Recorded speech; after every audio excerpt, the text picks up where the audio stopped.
Hey, what's going on, everyone? It is David Palmer, Leo King, and Dr. Ann Wohlcke here for History in the Stars. We are definitely going to be going into a very unique generation, the Pluto Libra generation, and how it connects with these Pluto cycles that we're in now, where we were on the last one, where we were on the prior ones, and there's something that does stick out, and it might help people for the future. The future is not far away. Come November and beyond. What's going on, Ann? How are you? I am always great. And today I am just happy that we finally got the show on and that we're here. It's been kind of a crazy day and an interesting one.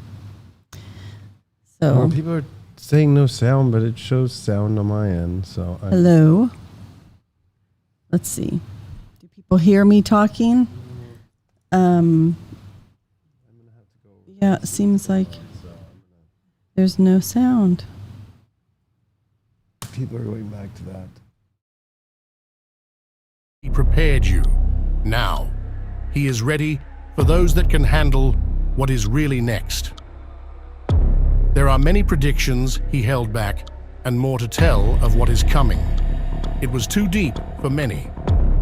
Predictions he blew all your minds with. With all the shocking revelations, you wouldn't believe the ones he still has kept inside. You weren't ready. He didn't share everything. You know he has all the receipts.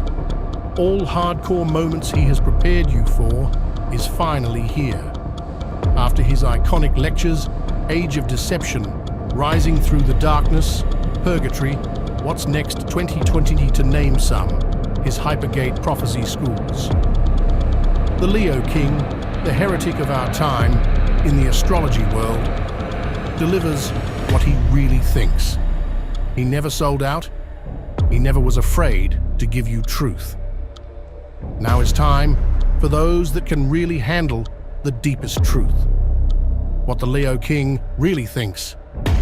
He who doesn't understand should either learn or be silent. July 19th, 2024, only on highvibe.tv.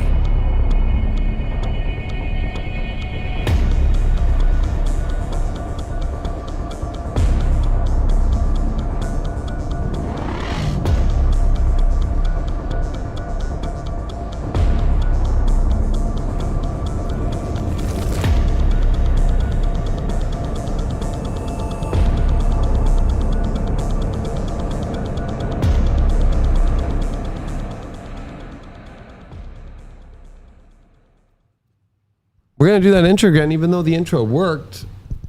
Oh, no. People saying there's no sound when there's sound. What's going on? It's David Palmer, Leo King, Dr. Ann Wohlcke here for History in the Stars. That goes really well with these times. Does it? But how are you doing, Ann? I'm doing really great. And wondering what in the world is going on with these times, but I think that since I have a Pluto Libra here, I'm going to be good. Everything's going to turn out okay. That's probably true and correct, right? I mean, maybe there is something to say when we show this history today. And it was actually Ann who was the one who really pointed it out more. Why is it that during the Pluto Capricorn transit and its ingress into Aquarius, and when we move forward into the future, the most prominent people of it and that carry it forward into Aquarius and the main events that happen are Pluto Libras. That's going to be what I feel we're going to be going into the history. And I don't know maybe if we're going to answer that question in full, but at least people can make up their minds too. And I think we'll do a good job of it today. Because it is a little bit weird when you think about people are wondering where the world's going to go right now. This is also the most elections around the world. I think in history, it's like 68% of the world is going through elections during the same year, 2024. So it is the world dramatically picking their sides. But yeah, Pluto Libra happens to be what is the staple marker. So I guess maybe we could just stay with the easy part first, maybe? Or where do Okay. you feel like going? Well, I feel like going with, for me, the easy part would be to think about today's discussions about political leaders in the United States, and to see that there's obviously a big turnover happening. We're not only having an election, but we have a president who's not running, and we have a nominee. Well, actually, we don't have an official nominee, but we have an appointed person who is going to who's going to run for president for the Democratic Party. She's a Pluto Virgo. And people are talking about who's going to be the vice presidential candidate for her. And one of the leading figures being discussed is, people will know this name because you've already mentioned him as a possible future president. In 2020, majorly, yes. Yes, is Pete Buttigieg. Buttigieg. Geez, these names Booty for bag. me. And then also J.D. Vance. Right. Almost has your exact chart, right? So he's a Pluto Libra, very close to your time. And I think Pete is born a few years earlier, right? And so I find that really fascinating that we have these two people emerging, and you've got kind of the old generation fading out. You've got the Pluto Leos who helped usher these people in are starting to fade out. And what I found interesting was that it's the Pluto Libras who are really who are seen as the very energetic, new, enthusiastic. I don't know if they're enthusiastic, but they are the ones who are placing themselves out there as the next leaders. It's very true. Yeah, I mean, I'm glad that we just start from this basic part, because it's kind of interesting, because they're still saying today, even on the media, that it's going to be more of one of the governors of the Democrat states, like Mark Kelly in Arizona. They keep pushing that. But as an astrologer, I keep looking at this and going, no, it's going to be Pete Buttigieg. He's got Pluto Libra. That's one marker part. But the other part is that he's a 29-degree Capricorn, and that happens to be where Pluto's coming back to this year, to station and go direct. And it's also interesting because, yeah, that's pretty extreme. The other part too is everybody else that they're naming right now that are in the top of the tier of getting vetted are all Pluto Virgos. Some of them Pluto Libra, I think maybe one, but yeah. And so this might actually give some people relief, but then I think no matter where you try to find relief during these cycles, it's never maybe the answer that you want to hear, right? No matter what, right? Because people have been complaining that there's been too many old people on the ticket. Well, now that Joe Biden is gone, now it's Trump and he's 78, you know? So, okay, so he's Pluto Leo. We know that during these times there are Pluto Leos, but there's usually only like a couple. And they're kind of like more of a symbolism, or a hopeful symbolism for people. But the people on the ground that actually do it, see, they're all it's crazy. We'll show people. It's the Pluto Libras. So I think that the turn that people, the unpredictable turn of what the events from now until the end of this year are going to be, is that, you know, we end up with a Pluto Libra in the front somehow. And I know that might sound crazy, but I think that some of the stuff we've been going through is pretty wild for people to see. Could I ask a question about the two VP, the one certain VP candidate, J.D. Vance, and the possible candidate of Pete Buttigieg, is that you said for Pete, Pluto's going to be on his sun.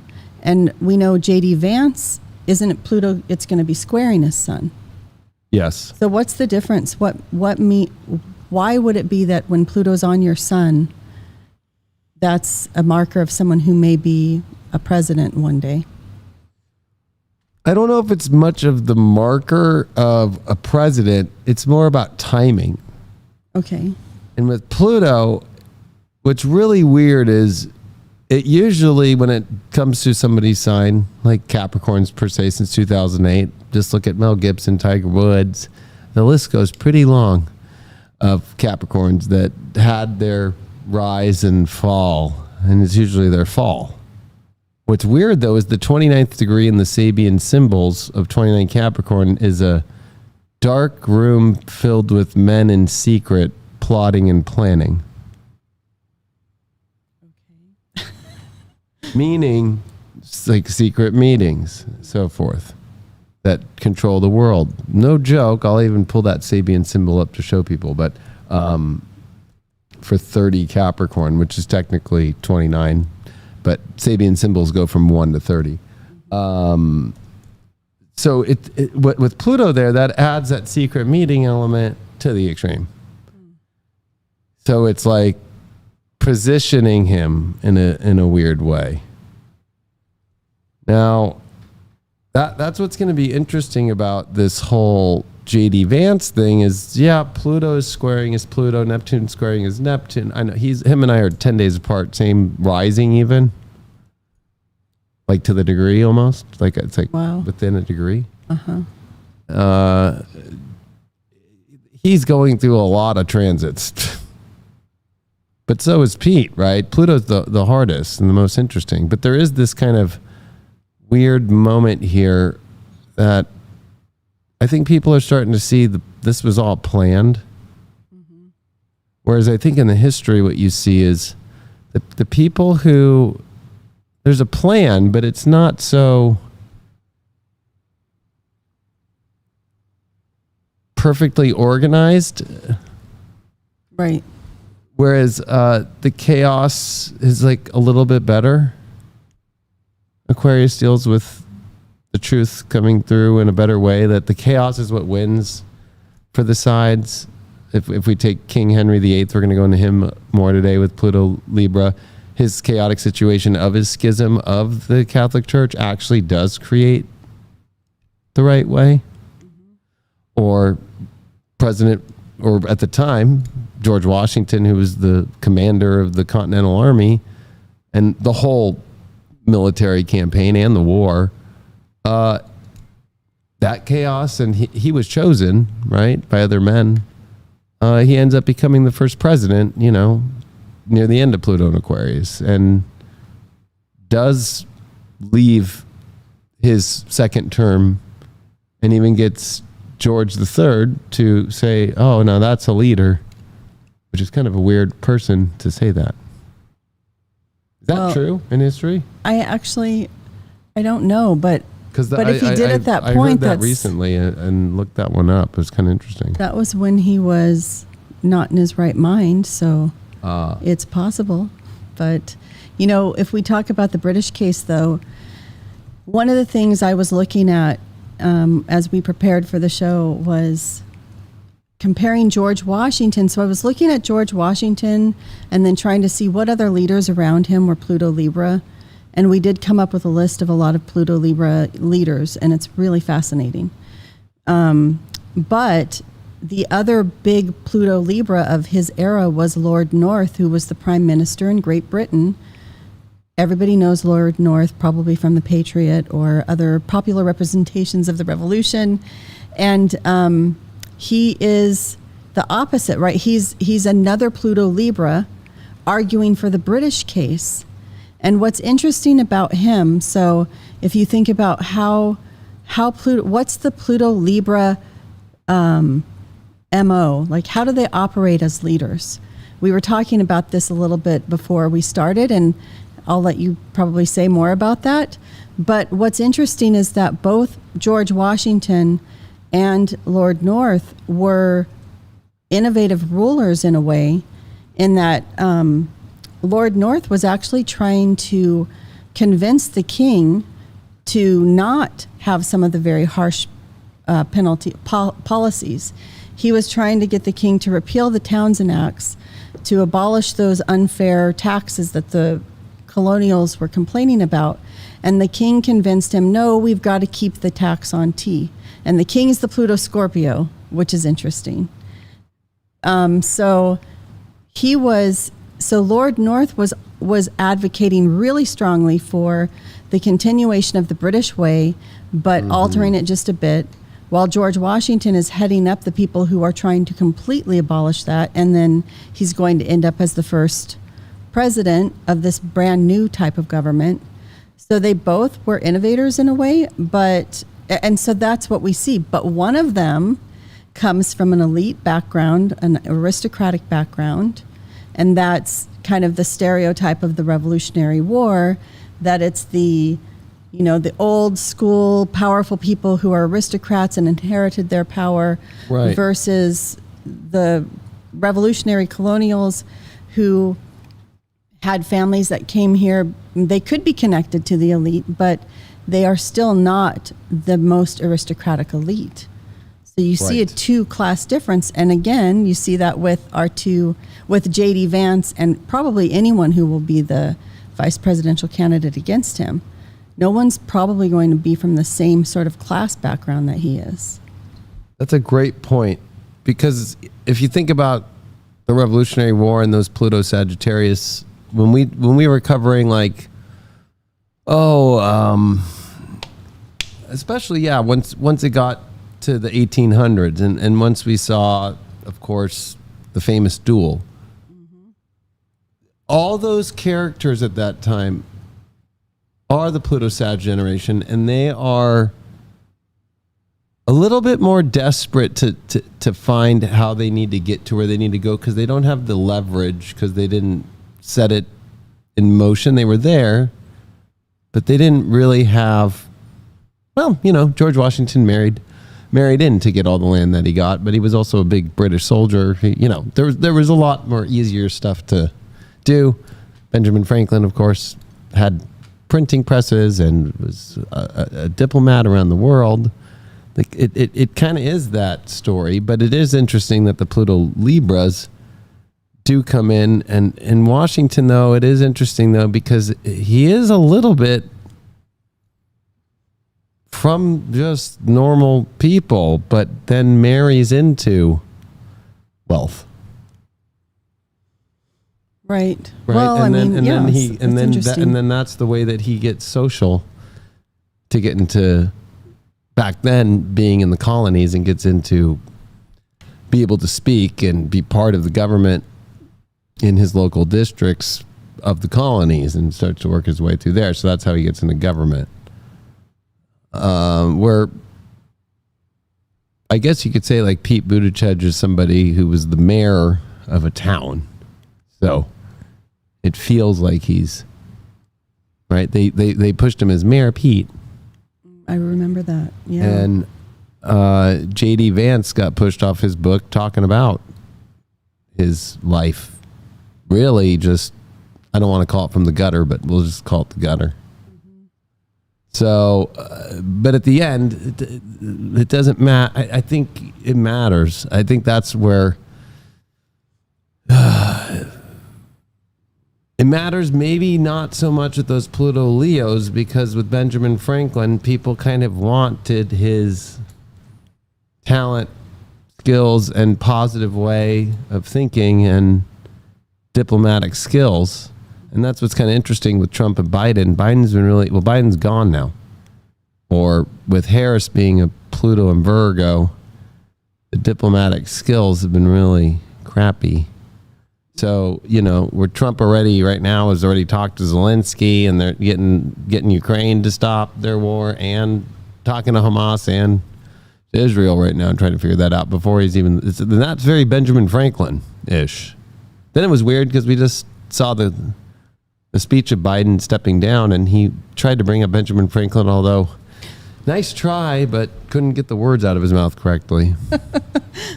Well, he did eventually get the words out, but yeah. I thought it was really interesting that he talked about Benjamin Franklin at all, that's who he decided to quote from. And the quote was, hello, everybody, I'm here. But the quote was about, you'll get a republic. Of course, now, see, look at me, I can't remember it either, but it was that quote about that it's a republic if you can keep it, right?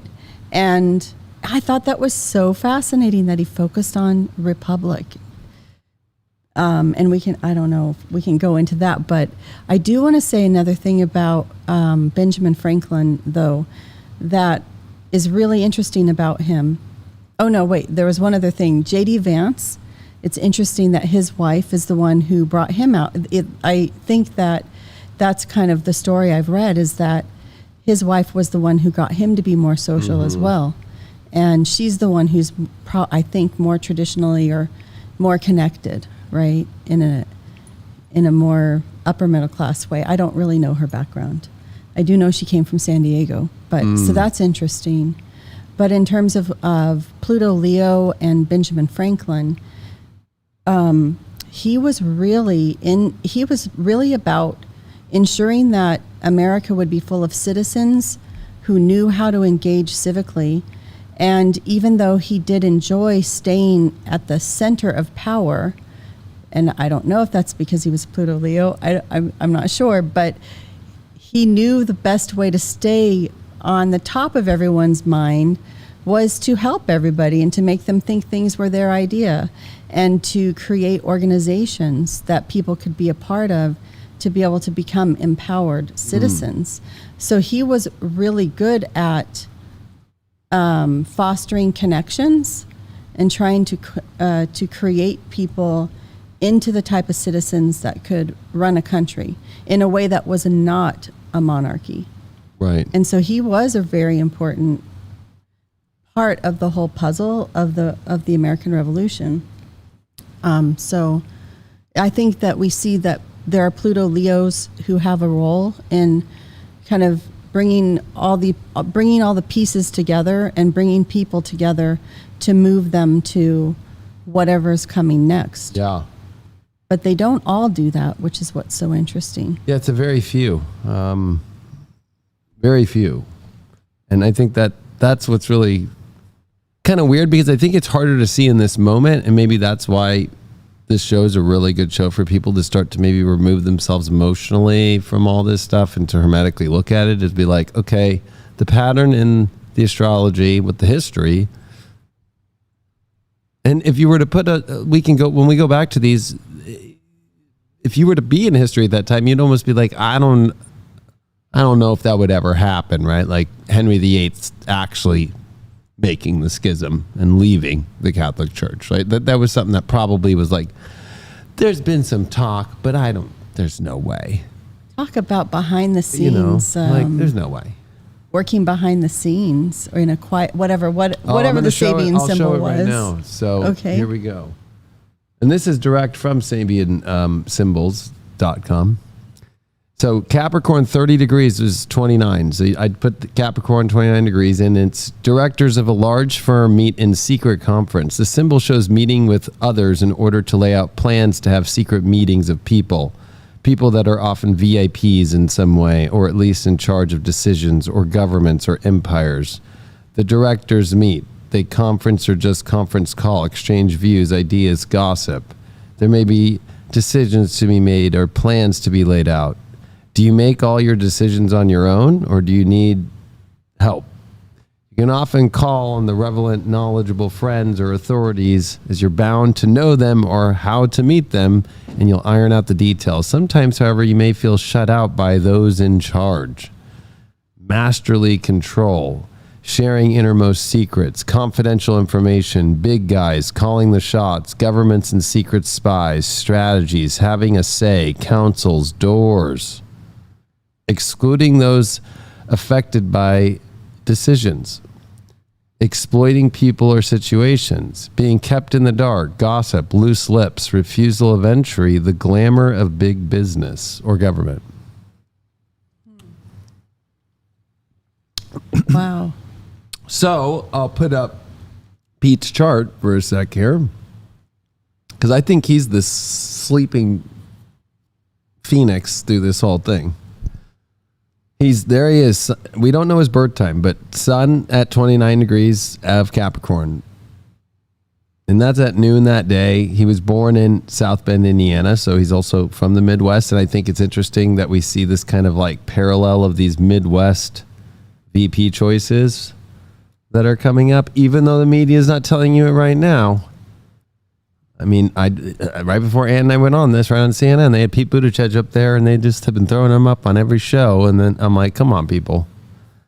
This is where Pluto's coming back. The other thing is he's got a Venus retrograde in Aquarius, which is interesting that we just started in 2023, the Venus retrograde of Leo, which was something that came in also right before the revolution and Pluto exiting Capricorn too.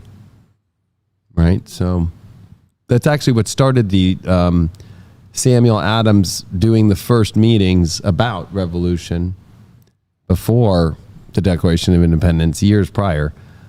Was the first Venus retrograde actually to station in retrograde in Leo, and that star point in Leo that was staying in Leo. It wasn't the Virgo one. It was a Virgo transition ending of Venus, a phase. So it's kind of interesting that he's in the opposite, but Pluto is also in direct opposition to Pete's moon, to his Venus right now, right? Or it's conjunct to it. Sorry. I'm thinking of the full moon actually that we just had, that people are like sleeping on not realizing the full moon was on Pete Buttigieg's Sun in Venus retrograde, the second full moon, while Pluto's there. Wow. So if anything, it's activated this dude, right? And it was all planned and secretive. The other thing that kind of gets me about his chart is he does have the Pluto Libra, but he's also got Saturn in its exaltation there in Libra, and he's got Mars, which is in detriment, but he's got all of the three worst malefics all in a very tight orb in Libra.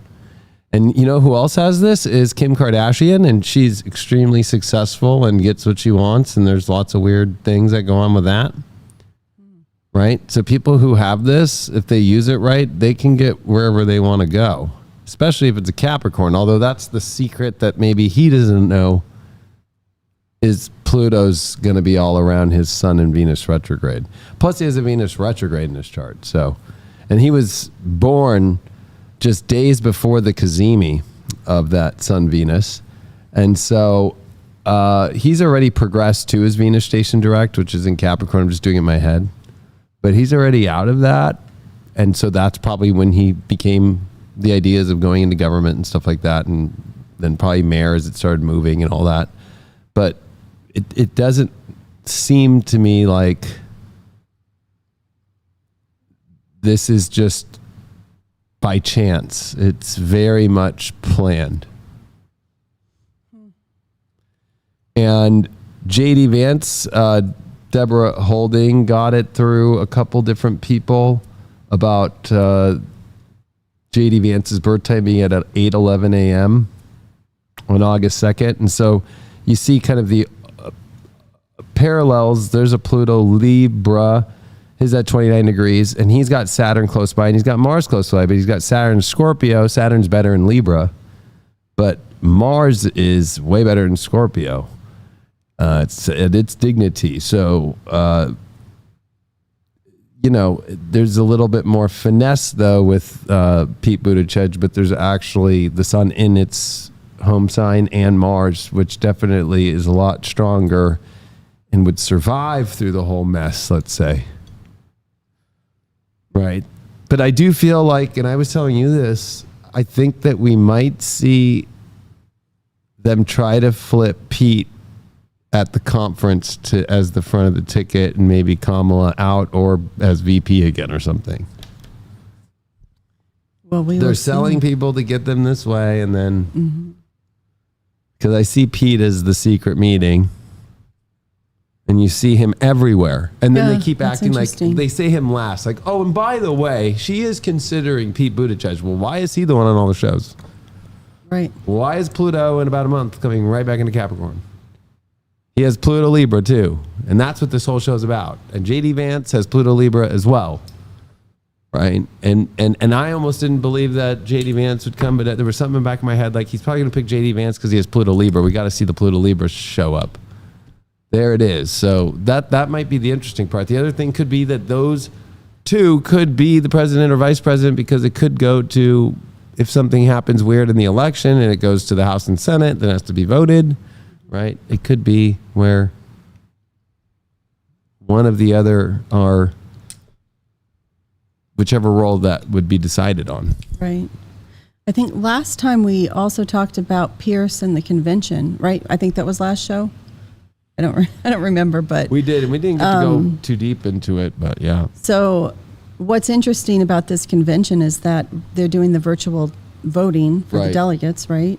Starting August 1st. Through So, the 7th, yeah. In a way, they're getting Pete out there all over the place, so people might be thinking, maybe he should be the candidate, right? So there could be anything that happens at this point at the convention that they could Well, just yeah. nominate him. Well, think how they've just sold it to people. Like, Biden was the candidate. Because Harris was the VP, it should naturally go to her. If they go into the convention, she's saying that she's not going to announce the VP till after the delegates do their virtual roll call. Let's say she picks Pete Buttigieg. Let's say, who knows, something happens. The natural thing to do would be like, because she announces it before the convention, well, Pete was her choice. Now let's put Pete up. If it was Pete Buttigieg at the front of the ticket against Trump at the beginning of the ticket, believe it or not, I think that people would hate to see it, but that's where Pete would win. Interesting. So we'll see what happens with that. But what's really interesting is the strategizing that goes on with all these Pluto Libras and this idea of I keep thinking of the room where it happens, because of course you make me think of the Hamilton song, which I know you probably don't know all of that, but I had kids who were watching the musical and have heard every song 100 times and went to the musical and all that. But there's this whole song of Aaron Burr wanting to be in the room where it happens, where Hamilton is with George Washington, because the room where it happens is with the Pluto Libra, right? And then I think back to also the fact that this is where it gets so good that Henry VIII is also a Pluto Libra. So to me, that's really interesting. I don't know if it is for everyone, but these people who have a mission or an agenda.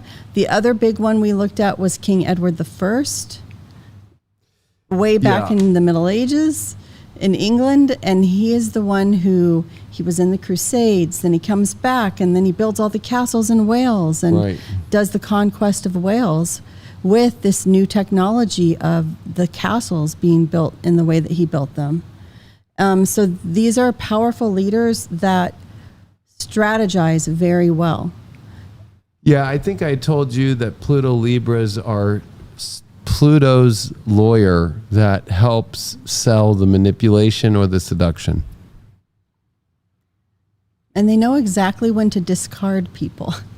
That's what I've noticed. That's the other thing too. And also, because Pluto is ingressing into Aquarius, it activates in a trine all the Pluto Libra generation, where the Pluto Libra generation through Capricorn are the most, the hardest ones that have to get through it, right? So, like the really hard workers to grind to get to the spot, and they almost feel like they're never going to get there. And then, like George Washington didn't think he would be where he was at.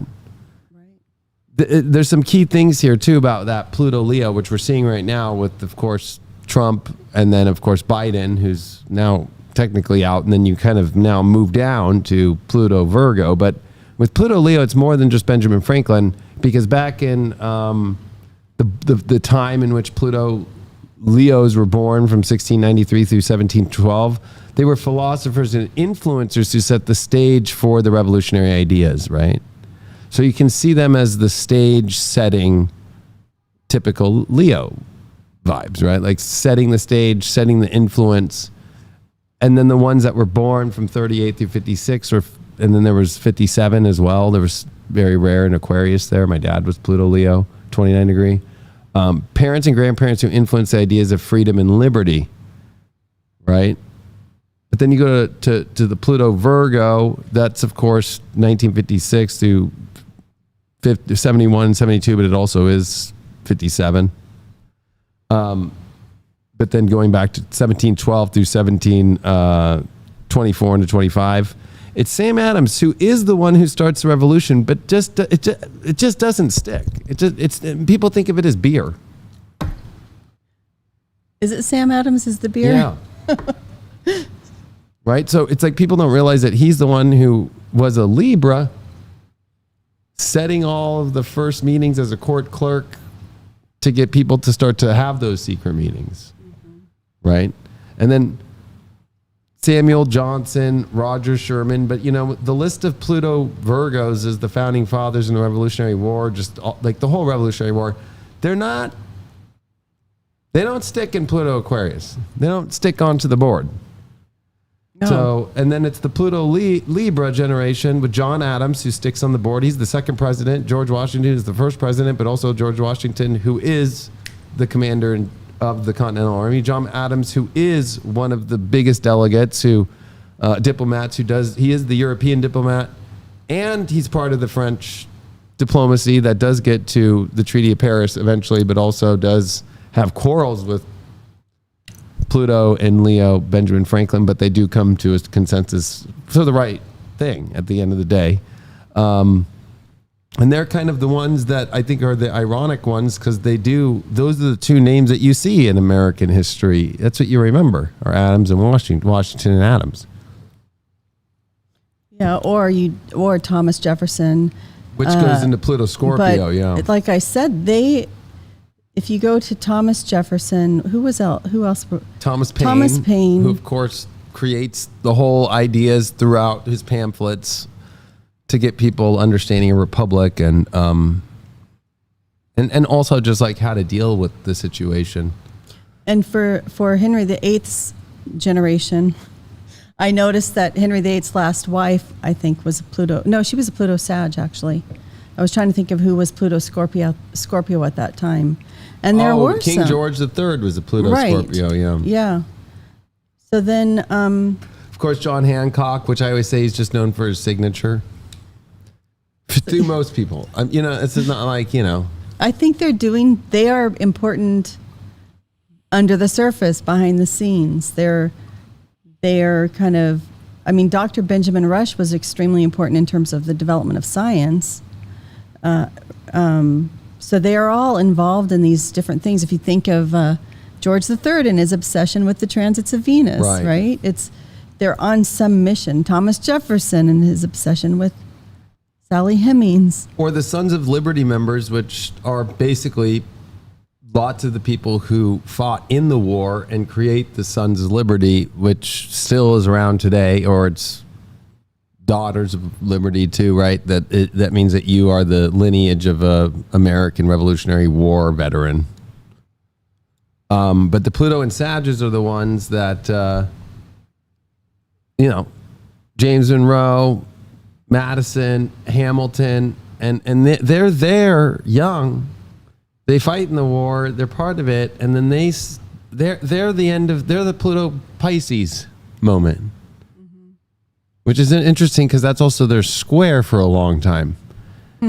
And so then they kind of take it into they have to take it into the new place and go into these weird new areas in life. And so it's not like we're going to see a Pluto and Sag in this, but it's interesting though to kind of like when you really start to take people and what you're seeing right now, including media figures in politics and so forth, like, when you start running all their charts, you'll start realizing that, like, look at how, everything that's happening online right now. There's more people watching stuff on YouTube or Twitter or any of these places. And, you start thinking about it, like you look at them and there's a lot of Pluto Virgos in there. But people don't realize that their time's coming to their end with that influence. That the Pluto Libra ones, like, will take over.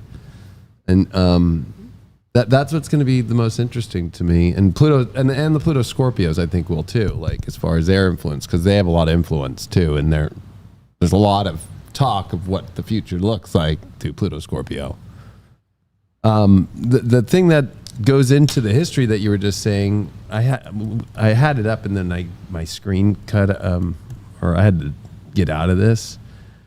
But what I did, and people can do this themselves on Astro Theme, is go to, of course, by astrological positions, close the ads, put Pluto and put it in Libra, and then do it for both men and women, run the request, and then go here and change it to birth date, sort it through, and then go to ascending, ascending, and then sort it through. And so this is where right away I got to Edward I of England, right? So that's important because that's Pluto, Saturn, and Capricorn like we had in 2020 when he's around, right? So, right, he's born 1239, and so he was around during Dante's time. Wow. So he would have also had the sun opposing his, Pluto opposing his sun. Yeah, so if we actually look at his chart,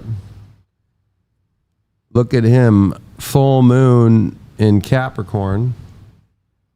There's a node there, so they could have possibly been an eclipse. He could have been a Trump, right? But he's got Pluto and Libra, pretty close to the same degrees as Washington. Washington, I think, is 17 degrees. So. And he's a Cancer. He's a Cancer, yeah.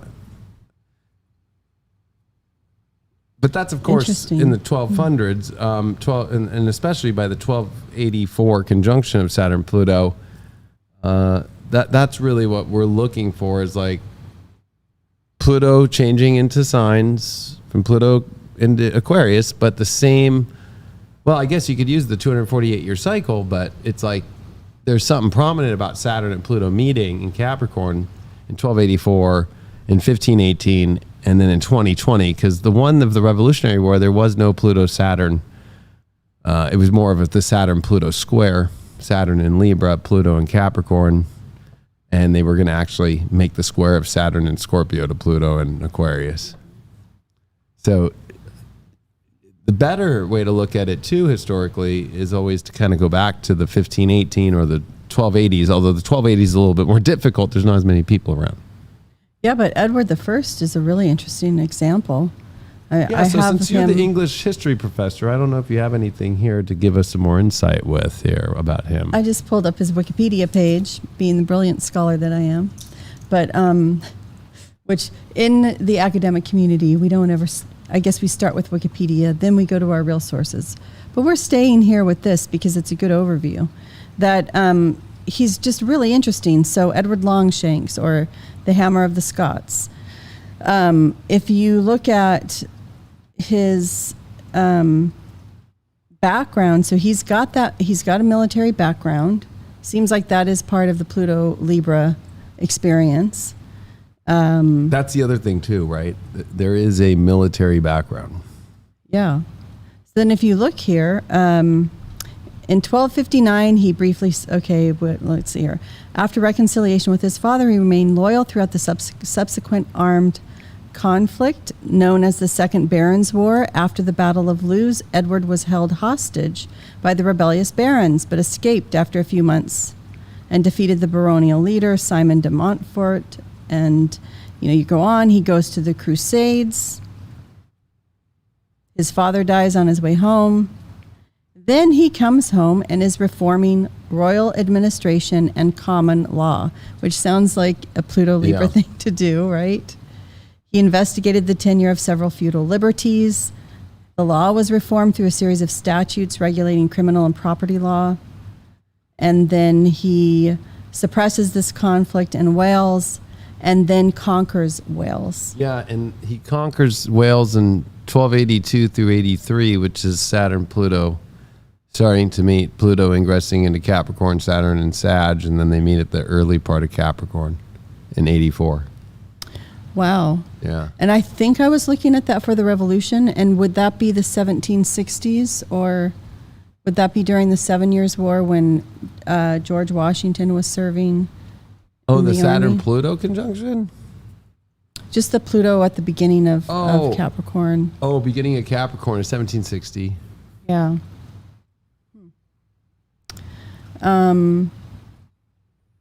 So yeah, I think he is definitely one of the most important monarchs for the way that he changed what the monarch tries to still echo today.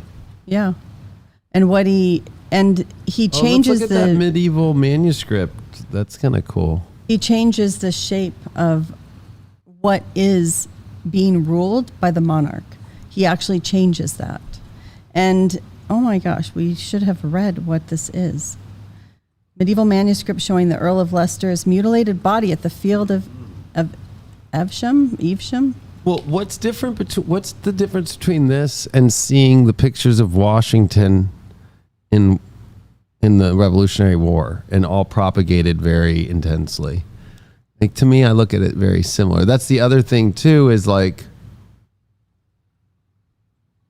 it's not till after the war that you really get more of the the pictures of like what happened at the beginning of Pluto and Aquarius. Like, we're in it now.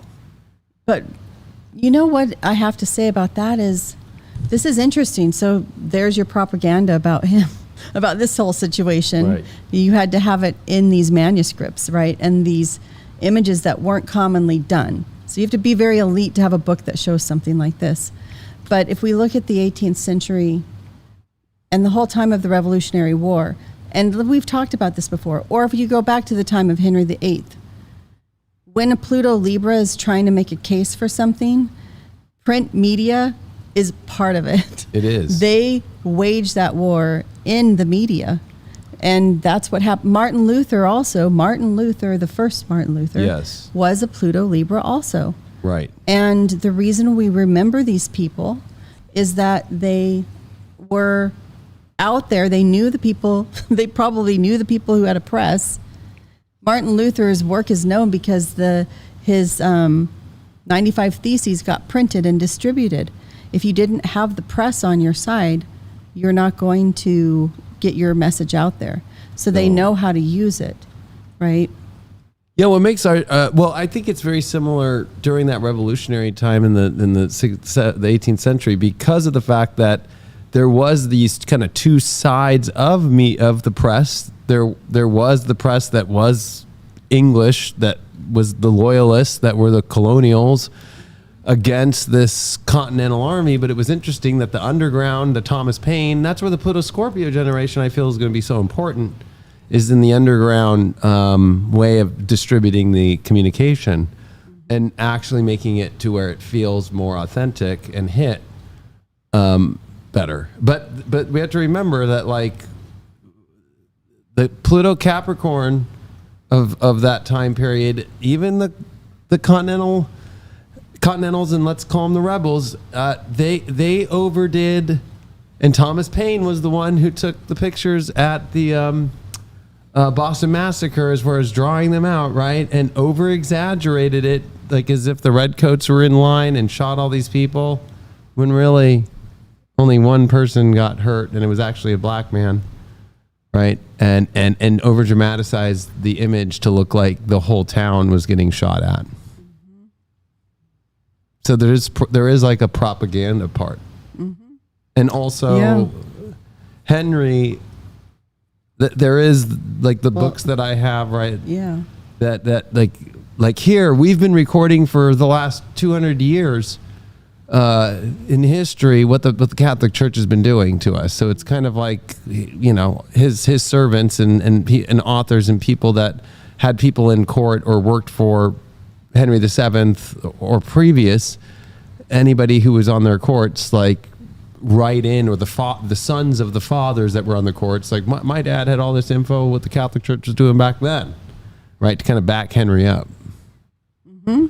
Yeah, they know all the right people. And I just thought I'd put up Henry's most masterful propaganda from his Bible, right? But what's interesting is that there was the Tyndale Bible that was printed, and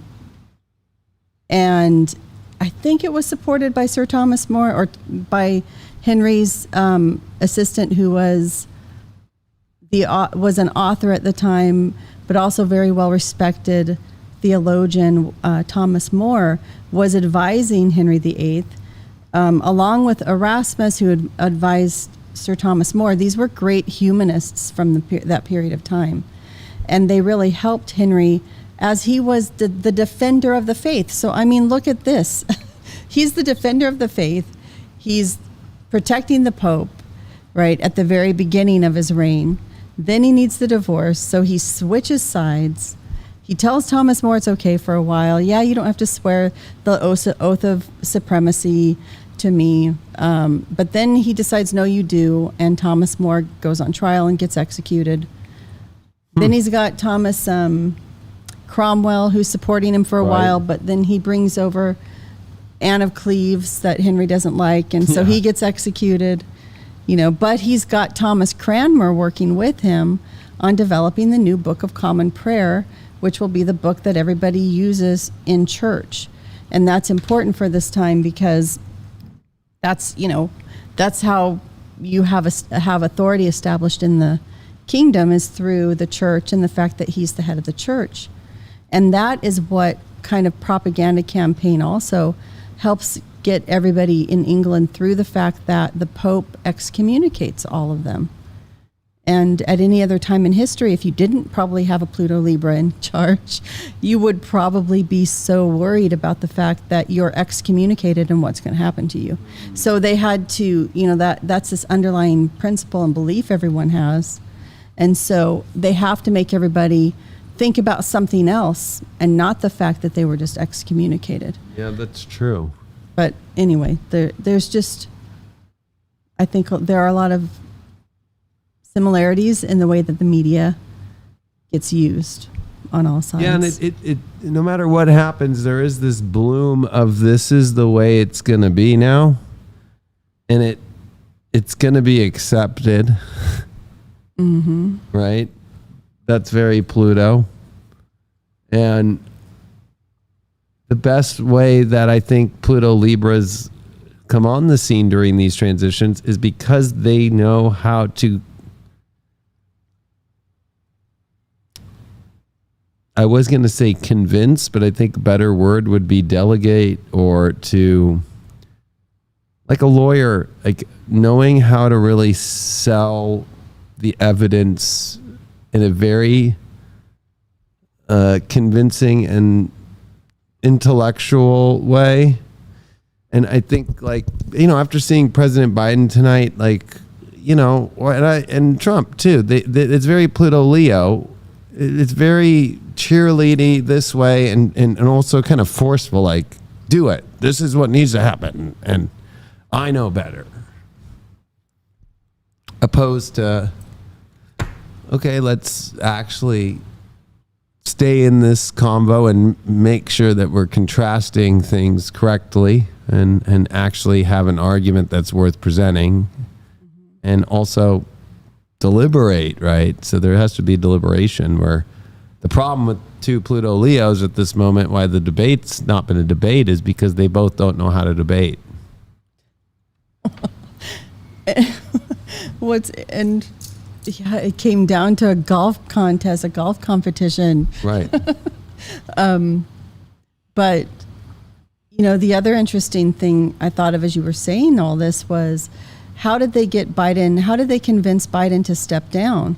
Obviously, we can't see behind the scenes, but the way he talked about it tonight, it's really sort of, I'm making way for the younger generation. Somebody must have said to him, look, you have to help prop up the new generation. That was his sell, though, at the 2020 election, was I will pass the torch. That was part of his sales in 2020. But he couldn't do it like a Pluto Libra. Jupiter, Saturn, we're all coming to those last degrees. And then we saw, really crazy stuff over these last years at that 29 Capricorn and 0 Aquarius. And so there has been a plan. Like, all this has been planned to get to this moment, where even Henry was planning for years in the last parts of Pluto Capricorn to leave the Catholic Church, and trying to convince the Cardinal, right? What was his name? Cardinal Wolsey? Wolsey, yeah. Mm-hmm. Wolsey. and Wolsey was having to play both sides too, right? Like he's working for the Pope, but he's, representing Henry and needing to keep both sides happy.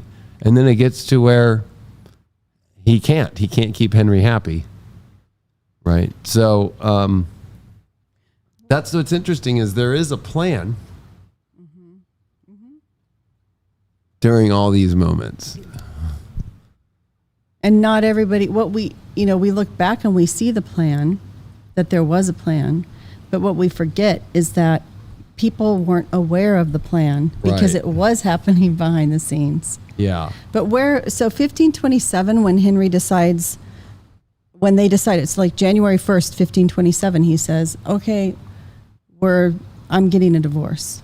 Where's Pluto at that point? And this would be the Julian calendar. So it'll automatically do that. Okay. So you're saying January 1st, 1527. Okay, yeah.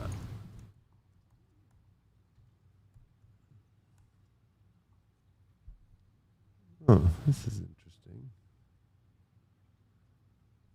20 degrees with the sun conjunct Pluto exact on a new moon. Wow. Eclipse.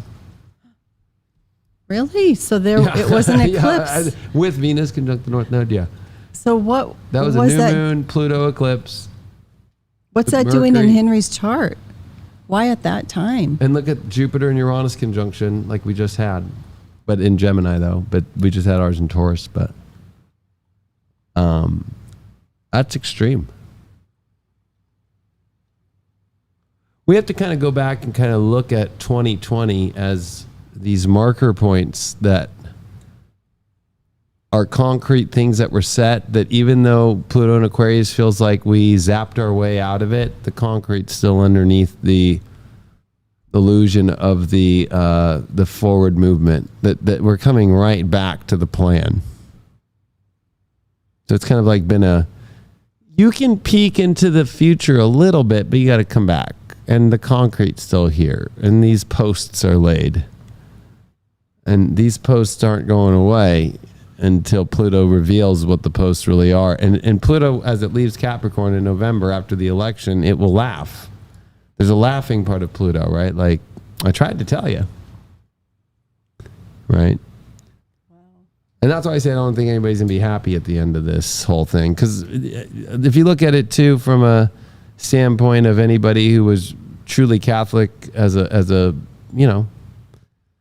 let's say if you were just a commoner that lived in England and your whole life has been about the Catholic faith and the Pope, and now that's been pulled from you forever. Right?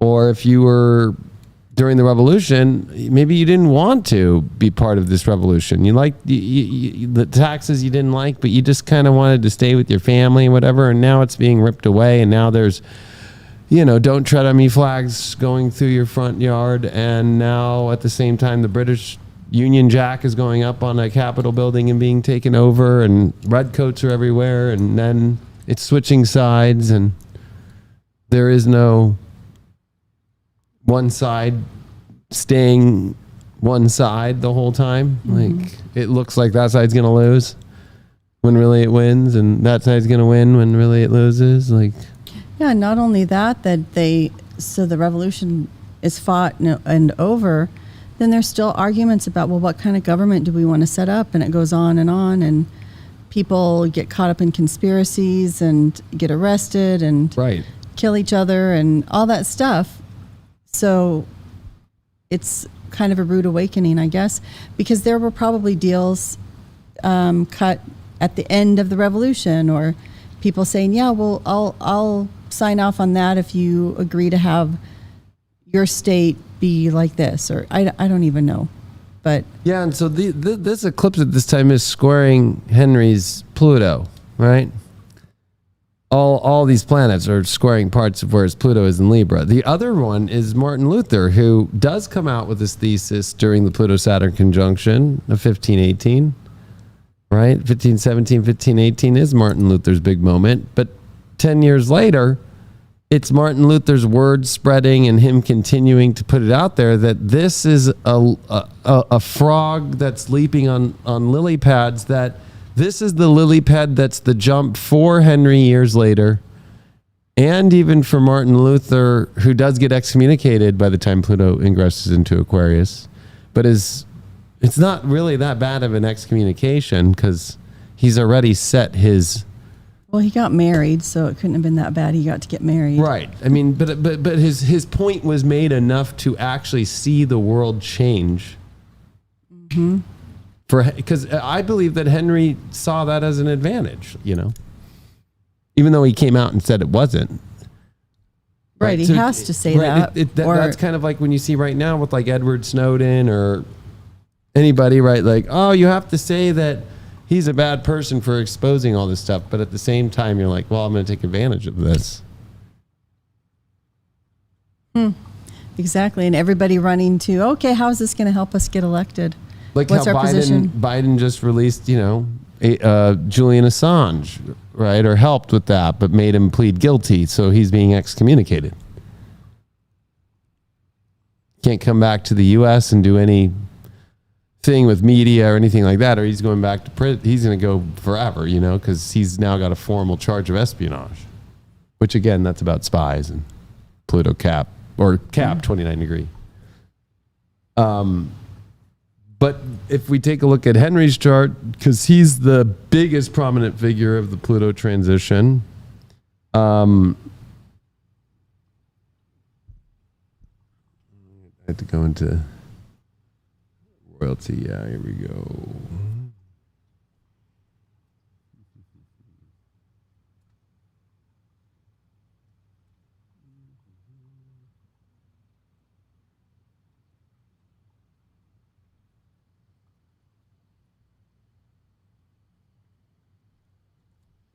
So he's also a Cancer too. But his Pluto's at 29 Libra, which is where J.D. Vance's is. And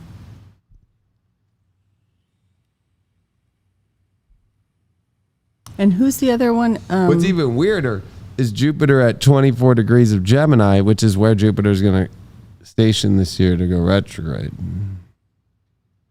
Wow. So, and Henry VIII was pretty successful in getting everything you wanted until a certain point. Until Henry had Uranus in Capricorn at 22 degrees, and then he had Saturn in a fixed sign, but it's a very strong Saturn. So that's where it's a little weird, because that strong Saturn in its dignity, and then Pluto and Libra is a Pete Buttigieg thing, and Pete Buttigieg also is a Capricorn but has Cancer. But this is again the opposition. So what's interesting is like the opposing parts of Pluto happen better than anybody who has the conjunction happening, right? So like think of Ted Cruz when Pluto has been in Capricorn, and he almost beat Donald Trump in 2016. He didn't. Or people keep thinking Michelle Obama is going to come up. She's a Pluto, or she's a Capricorn. So no, Pluto is there. Right? So any of the Capricorn ticket people don't seem to make it through. The other thing too is King George III was a Gemini, and Pence and Trump were Geminis together. Now you're seeing like a twin element. If I use Deborah's Facebook post here of the charts of Trump and Vance here, they're the twin-like with north nodes in the same Gemini, and they both have Leo risings within 2 degrees, right? And then Vance's Venus sits on Trump's Mars in Leo. Trump's Pluto has J.D. Vance's Sun conjunct his Pluto, right? There's a lot of interesting thing, but as you can see with J.D. Vance, his Pluto's at 29 degrees of Libra, just like Henry VIII's. Huh. And going back to King Henry VIII's chart, He has the nodes in Sag and in Gemini, just flipped. But you're seeing that with Trump and Vance too. Just opposite, but same signs. So what do you think it is with these two being known for their wives? I mean, because really that's the first thing about J.D. Vance that I heard anyone criticize was his wife, or that you see in his biography, or he himself, didn't he say something about his wife helping him get out of his shell? That's a Pluto Libra thing, right? So if we go back to this whole idea of Pluto Libra, Libra is the sign that rules relationships, and it's Venus, the ruler. So whether you take Henry VIII, it was about his relationships he's remembered about, his wives. And his relationship with the church. Right? With George Washington, he marries a widow. Right. Right? And there's a lot of projections on her and him. So Pluto Librans have to always deal with the projection, the Pluto of like where, look at me. Like, people say what they want about my wife. There's a lot of good things. And then there's some people who just don't understand and think it's bad. It's a projection thing. It's like Pluto Libras, there is something about the relationship is a huge part of it. Like, Sophia changed my life. I'm a dad now. Like, people think I've changed. I feel like I've changed, right? So whoever your partner is going to be who changes you, right? And that's the thing about Buttigieg. He's gay, right? So he has a husband. That would be the most interesting thing. So that's going to be the interesting thing, right? That would be weird and different, right? So there's that commonality that comes through thesis too. I wonder with Edward I if his wife, the Queen, if what was going on with her during the transitions. Because he dies in 1307, which I find really interesting. That's the year that the Templar Knights are taken out by the Catholic Church. Oh, right. So Edward I. Yeah, so I'm going to go to yours. Well, let me see.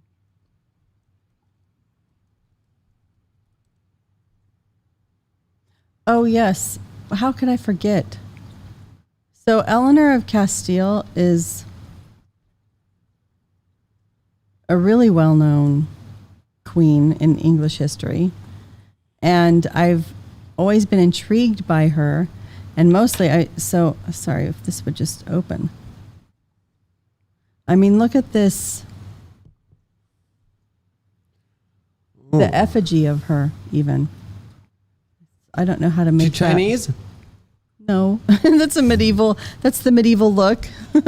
I know. It's there we can see. So I think her funeral procession, didn't it? Let me see. Is she the one who was processed all through England and everywhere that her body so he had left? a second wife, Margaret. Oh, really? Uh-huh. Well, people don't remember Margaret, I don't think. Because Edward died 1307, and then it's showing that he had a second wife who died in 1318, Margaret. So that means that his wife died before him.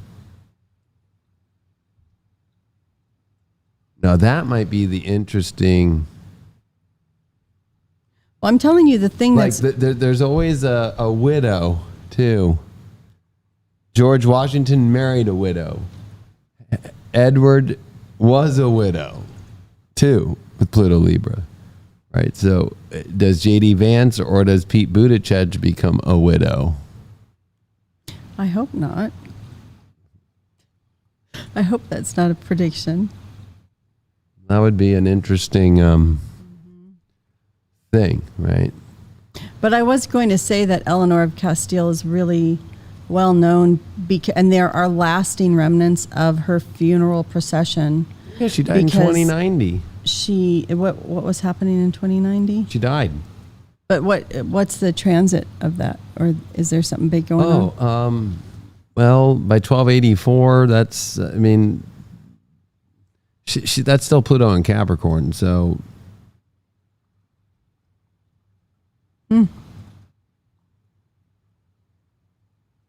It's not till the beginning of the 1300s that the Pluto ingresses into Aquarius. And that's really the Margaret. So you want to find the answer. It's, who's this Margaret? Because she's kind of not in the... Right. But she's the one that we remember today, you know, and he is known for her because of the funeral processions. And if you look, that he put up a cross everywhere that her procession stopped. So is his, like, Henry's first wife, right? But really, Anne Boleyn kind of is the one during the transition that is also remembered. Right. So let's see. Like, this Margaret has my brain scratching. Well, we're going to figure it out. We're going to go back to his... Margaret. Here, let's see here. Margaret of France. Oh, of France.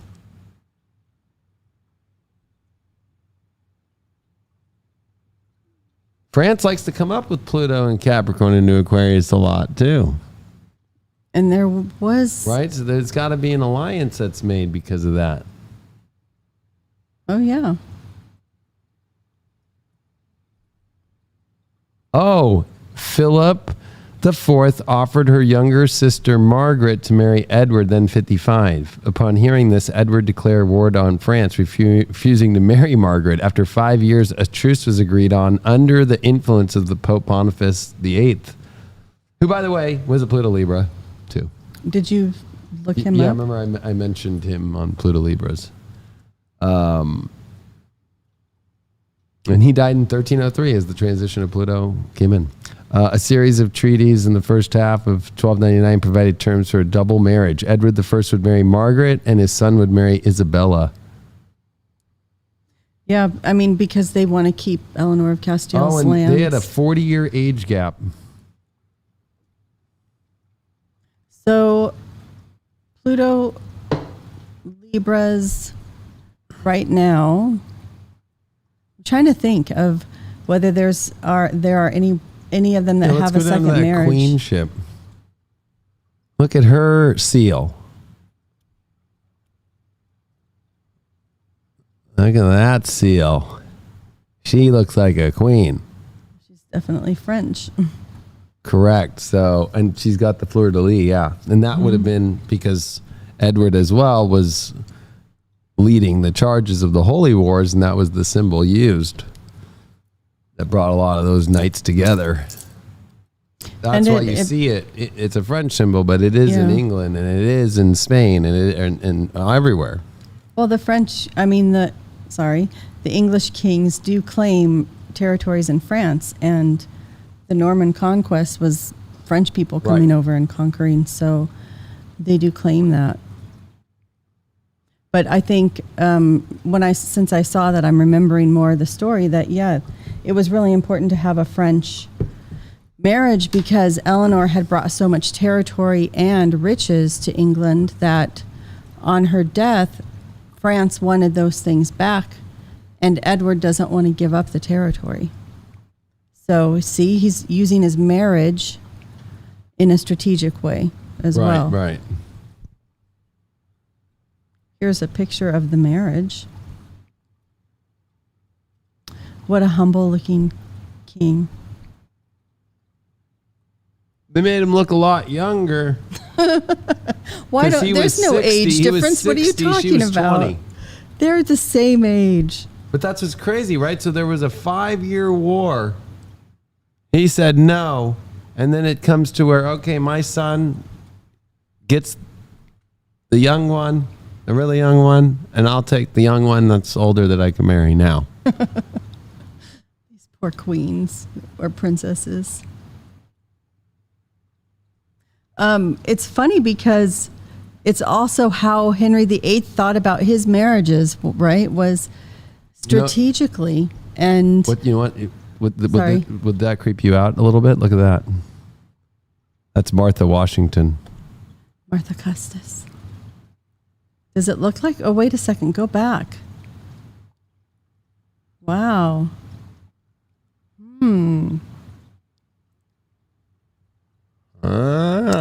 Maybe Maybe these people, maybe we are being subjected to all of these people having to continue to come back to work out their leadership and marriage issues. They could be the reincarnations, the same people coming back. Here, I have the picture of the marriage of Washington with Martha. Huh. Where does that come from? That's funny. It's very... It looks like a little bit later 19th century image because she's wearing white. She's being depicted as a bride from a different era. Yeah, 1849. That's at Pluto Pisces. Is that Pluto Pisces at that point or no? Oh, that's Pluto Aries into Taurus. Oh, is it? Yeah. It's a little glimpse of how they thought of it. Pluto Aries, yeah. And Taurus. It's a long time through Aries and Taurus and Pisces. It's almost a century. So, I was trying to see if she had any French background. Well, Custis is an English name, but what is her maiden name? Martha Dandridge. So definitely she's English. Yeah. I'm like looking in her personal life. She was at Cherry Street and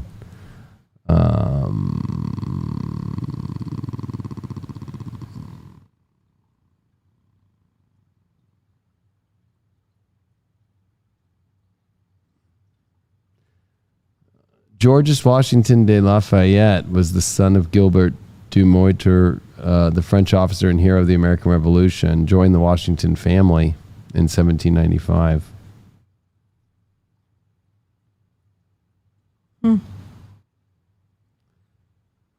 It's interesting that when I looked at Martha and, the wedding, they say about her.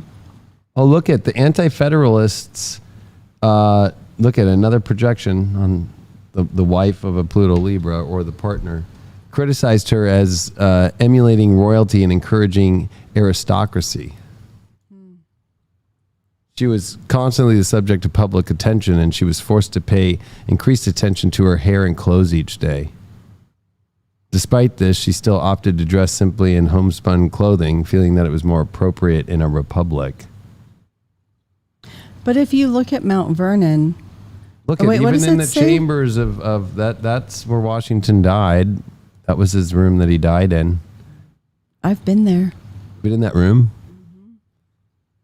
You get to tour that. Oh, beautiful. But what a place to die. What a place to die. You wouldn't want to die there? I mean, back then, that would be like Cribs today, on MTV back in the day. Well, what's so interesting, though, is so she got criticized for being too royal. But if you look at Mount Vernon, we could, how I love to do the tours, right. But we're not going to. But if you look at it, and actually I was thinking about Mount Vernon in your home, because they really tried to make it look more deluxe, right? And if you can see the front of it, it's this process called rustication that makes it look like they're stones, but it's not. It's made out of wood. I don't know if you can tell that. So you see how they've carved it to make it look like stone. And so all of Mount Vernon was, the latest fashions. It's painted in the most fashionable colors. Everything is really nice. And he was living a very elite lifestyle. So I could see why people would be criticizing Martha. Yeah, I'm just trying to see if Martha had any French background, and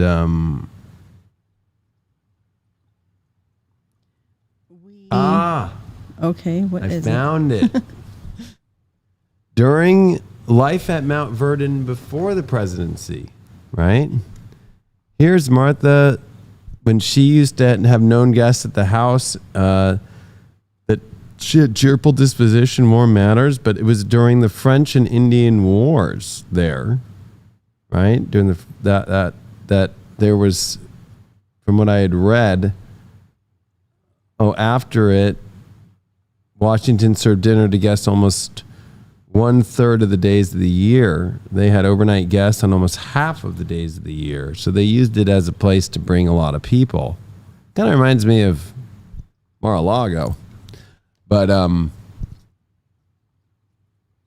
well, the other thing is, though, for Martha to have any associations with French people, it would have been thought to be really patriotic, right? And yes, I'm sure if they had Lafayette's son come and stay with them, they must have been very close with them. So, well, what I'm actually thinking is going back to Edward I. It's his war against the French, which Washington had when he was a British officer. Yeah. He was in the French-Indian War. Interesting. Right? And then if I think about now, there is this kind of weird French against Macron and the EU and NATO thing going on right now. Prior. It's always France Because it's and not England. until Pluto's actually full-blown in Aquarius in 1778 that we actually see the conjunction that we just saw just this last couple days of the Earth and Pluto and Helio and Aquarius that brought the actual treaty and saw the French actually bring people over and gear over here to help. So there is a weird French thing going on right now. Even with their election that they just had, and now the centrists of Macron just teamed up with the right and made sure the left didn't win last week, which has been not talked about in the news because of all the crazy stuff happening here. It's interesting. I wonder if is there going back and forth between, it's going to be England with France, France against England, England with France. I mean, I'm thinking Henry VIII tried to reach out to France, and there was always Spain at that time. Right, well, because he was married to Catherine of Aragon, right? And then left her and threw her on the side of the road in another house for a French woman who she technically was like raised French, but she was English. But still, that's interesting because we see now in England, the United Kingdom, the Labour Party's taken over and it's gone very left. And you're not seeing this really big coalition anymore between the United States and England at the moment. And this could be that break in the tie. And then even maybe with Macron or whoever could come up in the years ahead. That's the French kind of have their revolution a little bit more into Pluto Aquarius, but it is interesting that we might see more of a coalition with whoever does come through here in November with the French. Or even after this Olympics, something could happen that does that kind of stuff. Yeah, someone mentioned in the chat the Olympics, and right. Also the fact that that Macron is the little Napoleon. But do we think it's him or do we think it's Zelensky? Well, we talked about that in another episode. Right, and Zelensky is also a Pluto Libra. Oh, look at how he's getting the world to fight it for him. Correct. So Wow. Here's Washington chart.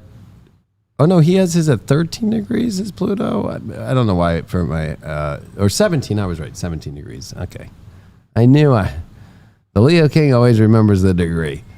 Yeah, 17. So, and he has it with Jupiter there, which is kind of interesting. But there's Mars in Scorpio, which J.D. Vance has as well. And this is Washington's chart? It is George Washington's chart, yes. And like Washington, Vance has the same Sun, Venus in the same sign. Not like meaning that it's in Pisces for Washington. It's in Leo for Vance, whereas Buttigieg is a Venus retrograde in the sign following his sun, Aquarius. And the weird one out of everybody is Buttigieg, which would be, I think he's the most relatable to when we looked at Aaron Burr's chart. Like, he's got like an Aaron Burr chart. But Aaron Burr is Pluto Scorpio, right? Yeah. Or no, Yeah. he could be Pluto Libra. I don't know. No, he's like Pluto Scorpio, if I remember. Let me see what his birthday is. But 1756. And then there's North Node Sag, just like Henry VIII. Same nodes. Huh. So if Right. you look at it in terms of what kind of Like Buttigieg has his nodes in Cancer and Capricorn, right? but the United States is a Cancer, right? So does that mean Yes. anything? But the America's nodes are in Leo and Aquarius. That's what's kind of interesting is I'm just looking at the Pluto Libras during time. If I were to look at Edward the First's chart, do I have his? Here's an example. Benjamin Franklin. I just have up of like a Pluto Leo, who is a big part of it all, but he is a Capricorn, and who was doing all the secret writings and diplomacy across the world and doing all this weird stuff was Franklin. Although it was also the interesting part that Washington creates espionage and having spies, but also is spied upon too by the British. There is a spy thing going on. So I think that we have to remember that anybody that you see up has, there's espionage happening in all the ranks right now. So everybody knows what what everybody else is doing. That's why I like when people talk about the Epstein list or anything that's going on, or like, right now with JD Vance, because there is nobody that they're saying is the vice presidential ticket yet for the Democrats, so there's no dirt because you don't know who it is. But the dirt of JD Vance is, he's with Peter Thiel, and then that's why all the Silicon Valley has gone to Trump now, because Vance is on the ticket, right? So the financial world is all going for Vance, right? So there's that kind of like espionage of like, well, if that guy's in, we'll do it, right? It's all, and so people could be like, is there anybody who's clean? Right? Because you have to remember, even though that Washington seems clean, right? It's like Washington was a Mason, and he had his own secrets too. Oh, that's Buttigieg. Washington had his own secrets too, but he also had his own espionage. But he also, he was a rebel, and he was part of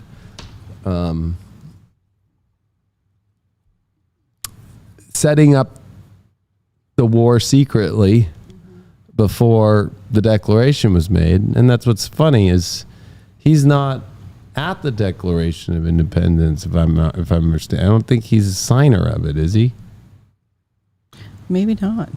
I don't remember. Maybe that's why you couldn't get the thumbnail to work. Right.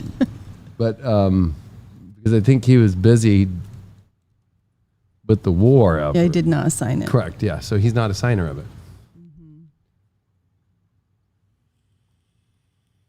What does it say about it? Oh, is there a copy of it at Mount Vernon? Let's see. No. Washington and his forces were in New York. Yep, setting up, preparing, because they knew that once loyalists found out about it, there was espionage already happening, that the word would try to get as fast as it could, faster than the Declaration itself, right? But you know what I always think of when we do these shows is that during that time, everybody did know, okay, we're doing something. We are rebelling from Great Britain, right? People knew there was something happening. Now we have to assume there's some hidden power struggle happening. There's some hidden turning, right? Or what is the revolution today? Well, that's the weird thing is like Washington's a huge part of all this, but he's not a Declaration of Independence signer. That's what we celebrate America with. He's our first president. He's the commander in chief, giving that idea across, right? And mixing it with the executive comes from people wanting at the Constitutional Convention him to become the first president and that he was commander in chief. I think he's kind of the icon that makes that become in the Constitution for the federal part of it. So it's weird though, he's not part of the big, what everybody thinks, right? So it kind of reminds me of this moment is like there's this whole movement going on. But like it's kind of funny with JD Vance, he was not even part of the movement. He's, I guess you could say, a rebel. He was on the other side. He thought Trump was a horrible person at the beginning in 2016. So he was against the MAGA movement. Right. Whereas like Washington kind of just came around like, I know you guys, I'm kind of for it, but he's not formally signing the declaration. He's like, okay, you guys want me to be in charge of the military? I guess I'll do that. And he's just kind of doing that, but he's for the cause.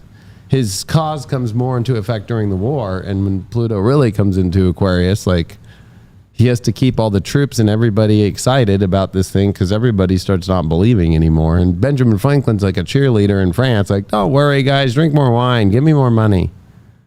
Right. So that's what's kind of interesting is like, it's kind of he's at that time in history, he would have been like, okay, there's the guy who's going to run the war. Is he good? But we know there's all these other generals now and all this stuff. And they go, okay, well, he's not at the declaration. He's not the big guy at the thing. But they were smart enough to know they needed somebody they didn't need everybody to be present for the photo opportunity, signing the Declaration of Independence. And today I feel like we've lost sight of that everybody's scrambling to be the one that gets out in the media, wherever it is, presenting this false image that they're doing something new when they're not. We don't really know what's going on, which to me makes it seem a lot more like the English Reformation, because that all happened behind the scenes. And then it was sprung upon people. I mean, everybody knew, there's a revolutionary movement in religion going on, and Martin Luther had sort of shattered the church, and there was this reaction against Martin Luther. But the average person doesn't know, we're breaking from Rome right now. They just know the king wants a divorce. And that probably a lot of people didn't even care. Yeah, because in the English Reformation, it's a combination of Martin Luther and Henry, both Pluto Libras. But it is the Reformation that actually is the form of declaration, if you really think about it, by calling it out. Because if you think of the Declaration, sure, it's saying it's going to be independent, but it's a calling out too. Like, we're not going to be around kings and tyrants and all these people that, it's this calling out card. Right. It's more of a rebuttal and a F you than it is anything else. Like, it is saying we're becoming independent. It was already happening, the independence, right? And so the Reformation is the Martin Luther declaration, in my opinion, of the thesis that he writes. And then it's like the final straw is kind of the way the Constitution kind of comes in a decade after the Declaration of Independence, It's like, and that's kind of the Henry moment of like, hey, I'm leaving the church, that it just doesn't happen right away.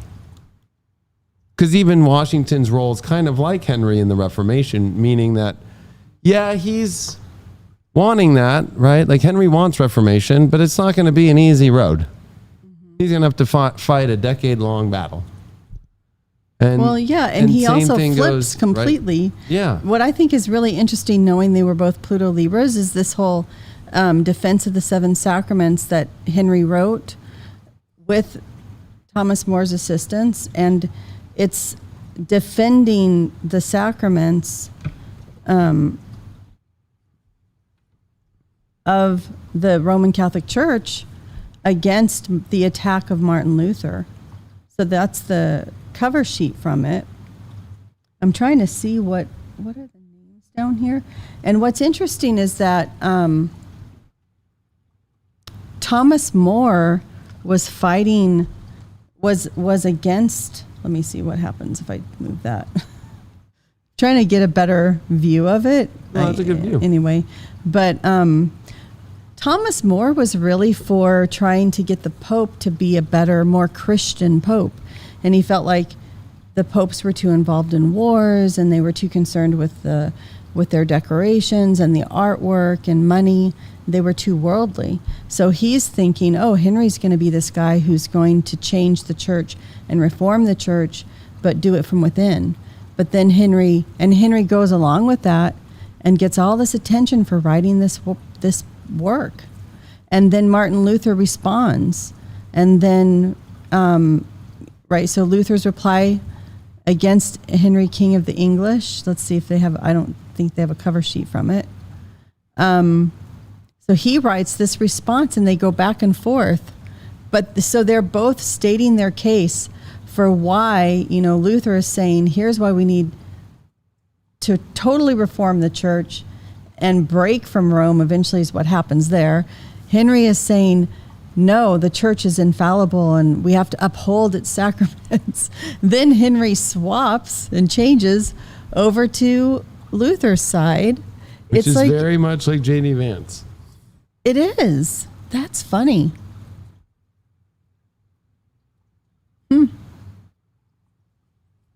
Whereas you don't see Pete Buttigieg flipping any sides. But is that a problem? So that I would say that that's not. You have to stay more adaptable to whatever. This is Right. very Machiavellian. And I Right. think one time I looked and Machiavelli's a Pluto Virgo. So I do think the Pluto Virgos are kind of behind the scenes writing things or They're inspiring a huge part. things. They're just not and the then big. they fade away. The Kamala Harris is not going to be the signature. Right? It's not going to be what you think, right? It's like it's the John Hancock that you think is going to be this huge part of it. The big signature, the name that fades away, but is remembered as a name that was there. Right. How interesting. Right? And was part of it. And had its moment in Pluto Capricorn. Because there's a lot of astrologers out there saying, oh, well, using Hellenistic astrology only. Oh, well, it looks like, because, she came into this really big peak period and she's coming into her lot of fortune or she's coming through her lot of spirit. She's coming in through her loosening of the bond back in 2020 and all this stuff, right? Like all these peak periods and all these things. And it's like, okay, yeah, well, that's nice. That would have been based off the astrology. Her peak period was being vice president. And using mundane astrology and where this is going, using history is like, I'm sorry, but.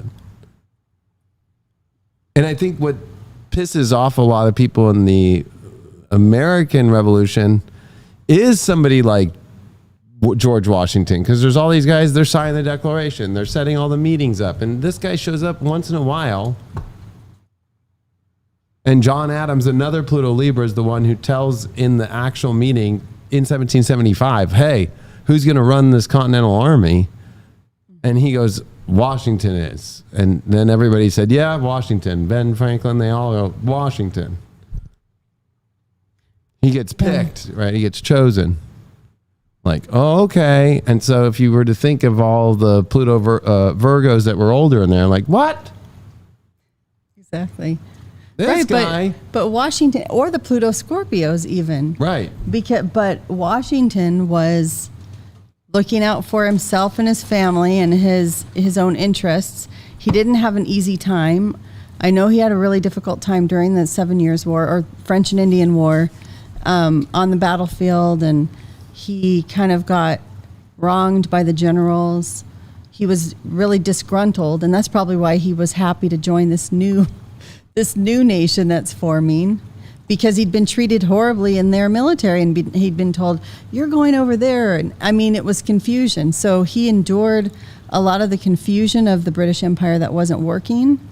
And then in the end, because he kind of stuck to himself and his own jobs, his own interests, there's not that much people can say about him. They don't hate him. And so it's like, oh yeah, he'll be a good first president. And he's tall. That's my stereotypical idea of it. But I mean, really, he was impressive because of also his physique. Right. And I think that the beginning of the Revolutionary War, it's not going well at the beginning. That there's a lot of people starting to be like, did we pick the right guy? Because New York gets lost, Philadelphia gets lost. It's not till 1778 that there is like, okay, Philadelphia, we captured it, and the British are leaving. And then the momentum of Washington north to go, we're going to go take back New York, right? And that's what does eventually start to happen, and that's really what turns the tides. But, you know, Valley Forge to losing all those big wars at the beginning, those battles are really not positive for Washington at the beginning. That's early, but I was trying to find any picture of Washington to put up instead of showing Henry VIII's work still. Well, like to use Pete Buttigieg as an example, as a Capricorn, the one that came up, but he was Pluto Scorpio, was Benedict Arnold, right? Who was one of the generals who Washington gives Philadelphia to. And then that's where Miss Shippen gets into his life, and it gets all for love. And then he does change sides, but the wrong side. It kind of reminds me of the Civil War, like the War Cabinet, Jefferson Davis, and of Pierce was the head of the War Department and all that stuff. And then you see Jefferson Davis become the president of the Confederates. I feel like, you have a Pete Buttigieg who kind of reminds me, he's the Treasury Secretary, or he's not he's the Transportation Secretary for Biden under this administration. Like, wherever this all goes, if it doesn't go his way, he'll be one of those Jefferson Davises, or even a Robert E. Lee. That's interesting. And I forgot about. And the Democrat Party is, since we've talked and did the last show, if I just put up the 1860 election, because what's crazy is they're all happening at the same time, right? All these transits. So this is not so much the Pluto, but this is the Neptune transit. It's the split of the parties, right? So we're seeing that split over the last couple of weeks, but now they're trying to act like they're unified. They're not unified, right? Like, there's a lot of people staying silent right now and unsure what to do. So you have the Southern Democrats, and then you have the Democrats, right? The Northern, but they actually run Stephen A. Douglas as a traditional Democrat, right? You have John Bell, who reminds me of RFK, right? Constitutional Union. They just wanted to hey, let's avoid secession and avoid this over the slavery issue, and refuse to join either Republican or Democrat Party. That's exactly, John Bell is to a T RFK. And sorry, people, but RFK doesn't win because Bell does not win. But does he play a role in? I mean, he takes doing anything? 12% of the popular vote, right? Mm-hmm. So that 12% would have been nice for Stephen A. Douglas, but it doesn't work. But, the Southern Democrats, Breckinridge, he takes 18%, right? So it could have gone either way, but 40% went to Abraham Lincoln, and he ends up winning, right? So I think there is that kind of weird moment here where there could be this Kamala Pete Buttigieg thing going on, but then this other side that tries to take. We still have to see the 1856 or 1860 Democratic. We forget to talk about the 1860 one. The idea that there are two Democrat parties now, that they're split, that they're just going to throw these people on a ticket and that people on a ticket. Well, and the other thing is that why aren't we hearing anything from, because the weird thing about now that's different from that time, I think, but I don't know enough of the history of like Breckinridge or Stephen Douglas, but Breckinridge was picked as the VP choice for Buchanan to help Pierce. Right. Remember? Right, but I don't know his family background, because I was thinking what's different is now we have these families that are sort of like royalty that are ruling things from behind the scenes, or maybe not. Because the very first thing I started to hear people say was Hillary Clinton will be coming forward to either take over or be the VP. And we aren't here. There's no one talking about her unless I'm not. I have also been sort of not paying attention too much to everything. We don't hear about the Bushes anymore. We're not hearing about the Clintons for sure. So it's these figures, are they still there or not? The Obamas, did they decide, okay, we have to step back because they know people want something new and they feel like it'll fix it if we can just step out of the limelight, but we're still going to control things from behind the scenes? Or that's what I keep wondering, if that's what's happening. Well, in 1860, at the first convention, they deadlocked after failing to nominate a ticket. Two subsequent conventions, both held in Baltimore, Maryland in June, ultimately nominated separate presidential tickets. And with the way that things are going right now, I wouldn't be surprised of this virtual vote that's going to happen April. They think it's just going to be because there's no contender right now to Kamala Harris, right? All you need to see now is a contender pop up. Now the delegates have a choice. They don't have to go off votes anymore. They just have to go off their conscience. But RFK Jr. keeps saying, well, they I would be denied, a better, yeah, but he's trying to advocate, still saying, I would beat Trump. If he chooses that, then he's not the Breckinridge, but he would be just the Stephen A. Douglas, which would be the worst thing that he could do. He won't win. Because then the Democrats will run another ticket, just like they did in 1860. Right. And I think he's not going to do that. But yeah, and I think that there's going to be a contender. There's going to be this virtual roll call was BS. When is that happening? What's the astrology when the virtual August roll 1st, call? which is horrible. Like there's going to be a Mercury retrograde. Oh, no. Right? That's about to happen, right? As we come in their virtual roll call of the week. August 4th, and some Mercury retrograde with Venus going to be ingressing into Virgo, that's going to be right there with Mercury retrograde in Virgo. Horrible. But they're still coming together in at the the virtual convention. conference. They're still coming together for the convention, but that's like the deadlocking that could happen virtually, and then a subsequent convention is going to happen, where then they would maybe have to really dice it out there. And then if Harris goes, you know what? No, I was it. This whole virtual thing is BS. Joe Biden had the votes. I'm already on it. Right? She could pull that. And then whoever the other one is could say write in or whatever. Right? And just throw up their own nomination. I wouldn't be surprised to see the Democrat Party do this all over again. This is what they do. This is their history of it. And it's happening right now, right? Like, look at that. After 57 ballots over a span of 2 days in which Douglas consistently won at least half of the delegates, the Charlestown Convention adjourned when it became apparent no candidate could secure the required 2/3 of all votes. That just was happening in the House when McCarthy left, right? Or when McCarthy was coming in. How many? That was the most votes of all time in the House. Right.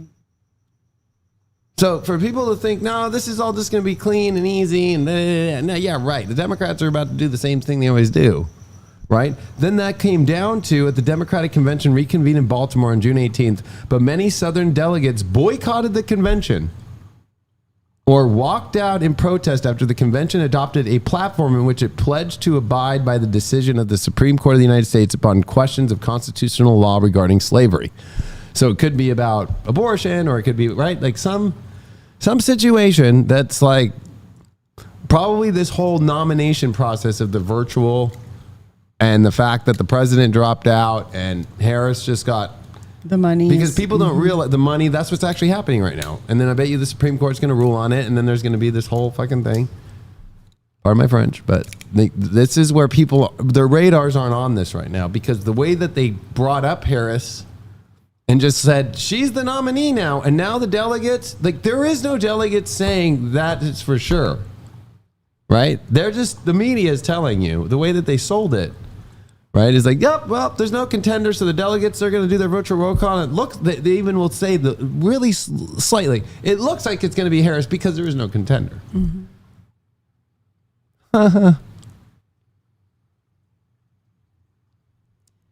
Yep.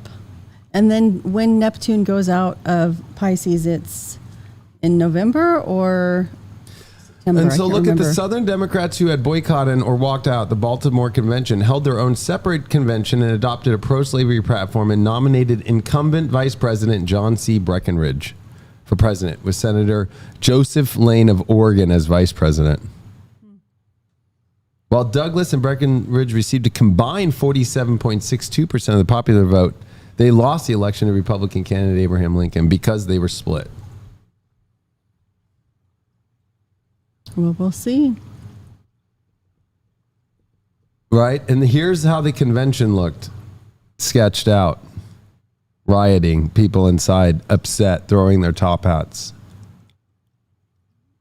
Man, when people throw their top hats. Because, look at how unhappy this man is right here, right? Like, yeah, he's not even participating. Right? He's not even participating, right? Right? So I feel like the reason they do virtual is they don't want people to see that. Because what you saw at the Republican one is you saw people from Hawaiian shirts. Yep, we nominate President Trump. There was no problem. Every convention is like that. Right? They're so proud of getting all their weird, it's very cheesy and American. They all always So the fact look that like they're that. doing a virtual one, that's so strange. for 7 days, it should be done like that. It should be a roll call. All 50 states, they do it on TV. It takes about 2.5 hours. And everybody gets to be at that state, and they, hey, yay, and they all put their thing, and they say their little line. Right. They get their moment. They're in the spot. So it looks they do the roll democratic. call, and they adjourn it, and then they go, okay, the nomination, and then the speakers come and they accept the delegate. If they're the delegates, say yes, and they accept the nomination from the delegates. Thank you. Like, the fact that they're doing it digitally in this world at this time is because they don't want people to see that.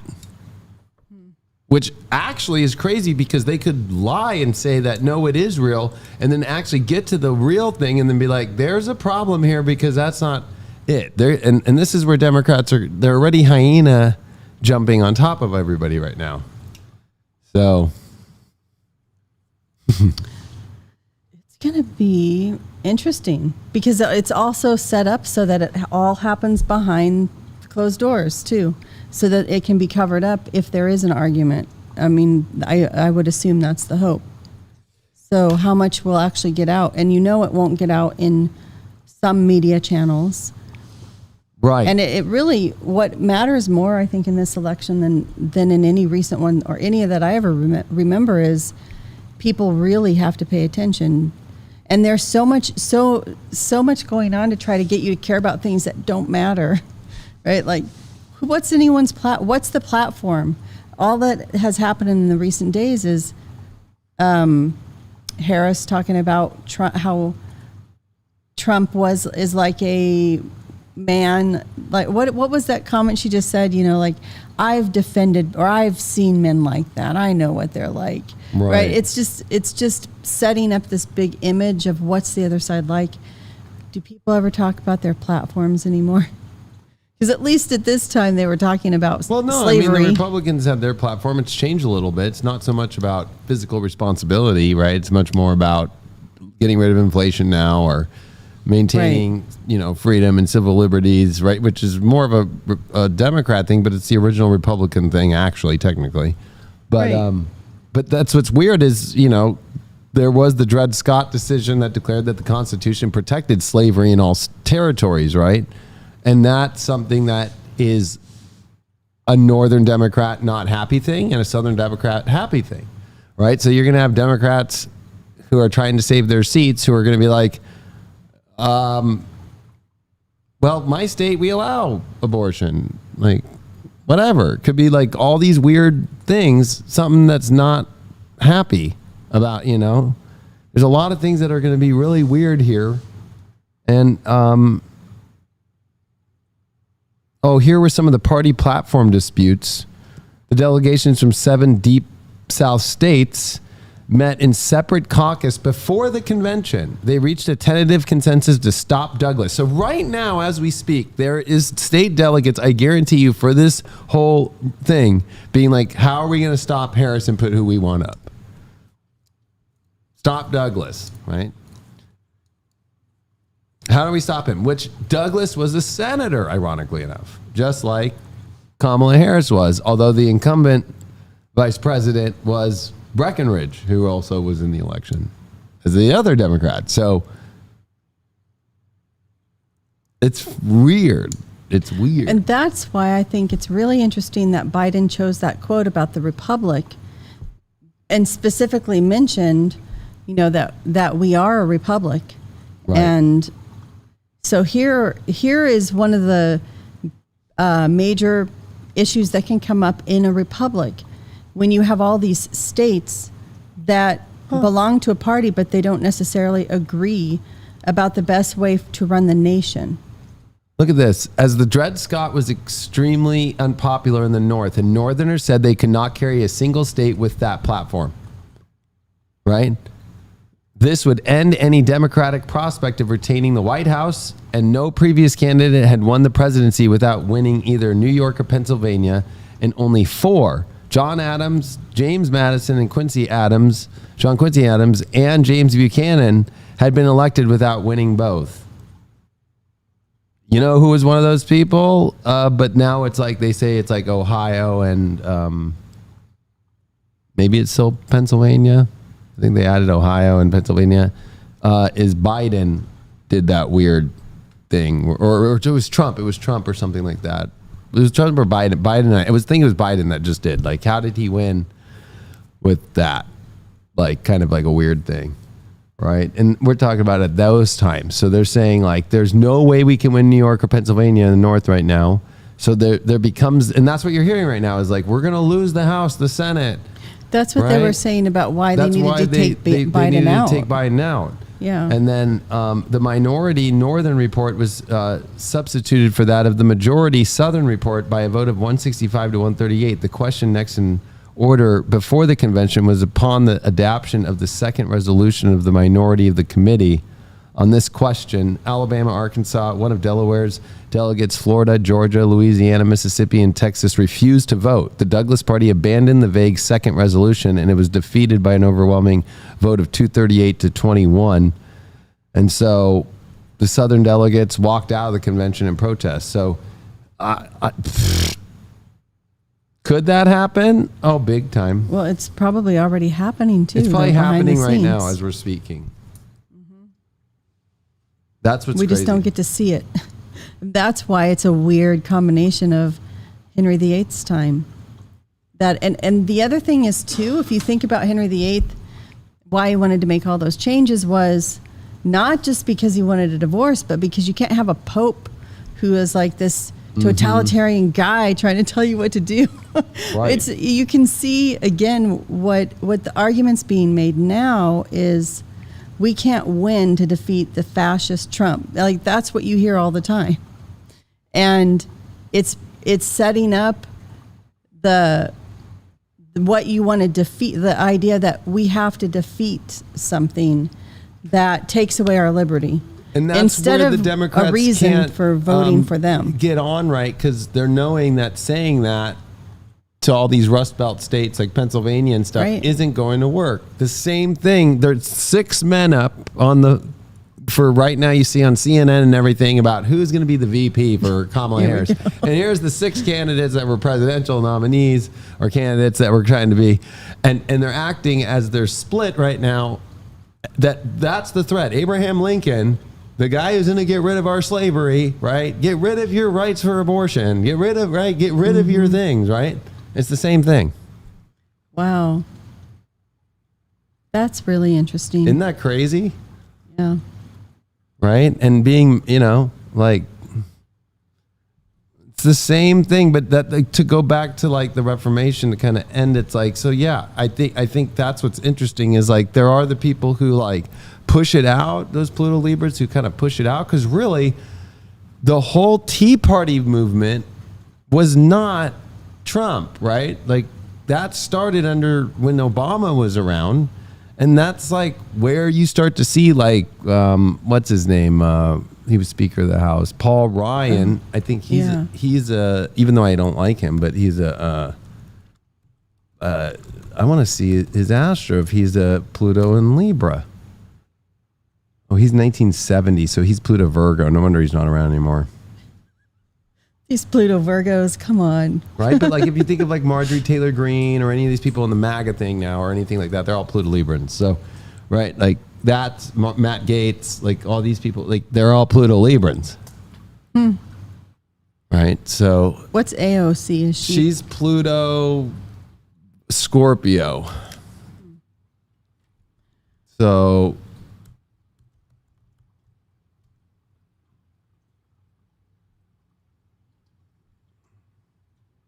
yeah, she's born in 89, Pluto Scorpio. But a Libra, Sun and Mars, right? In the 10th. What are you laughing about over there? We've got a peanut gallery laughing over here. Yeah, so anyway, yeah, and she's got Saturn, Uranus, Neptune. She's got that crazy Capricorn conjunction. And that's when she came on the scene during her Saturn return, so... Interesting. I was thinking, because you went back to that contract with America, the Tea Party thing, right? I think that's connected, isn't it? It's Newt Gingrich was the head of that, and he's Pluto Leo, right? Or yeah, he's Pluto Leo, but also it was Steve Bannon. He was really the big one, and I think he's a Pluto Virgo. I don't. Okay. Or what is Steve? No, Steve Bannon might be Pluto Leo. And you know how funny it too is like Steve Bannon now is in jail right now, right? He's born in 53, so he's Pluto Leo, yeah. So he could be kind of a interesting, like he was the senior counselor of to the president, right? So there's the senior counselor to the revolution. Who's that going to be? It could be more of a Trump. A counselor.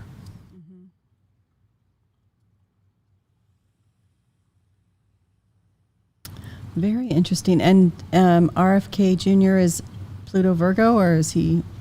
I think he's. Well,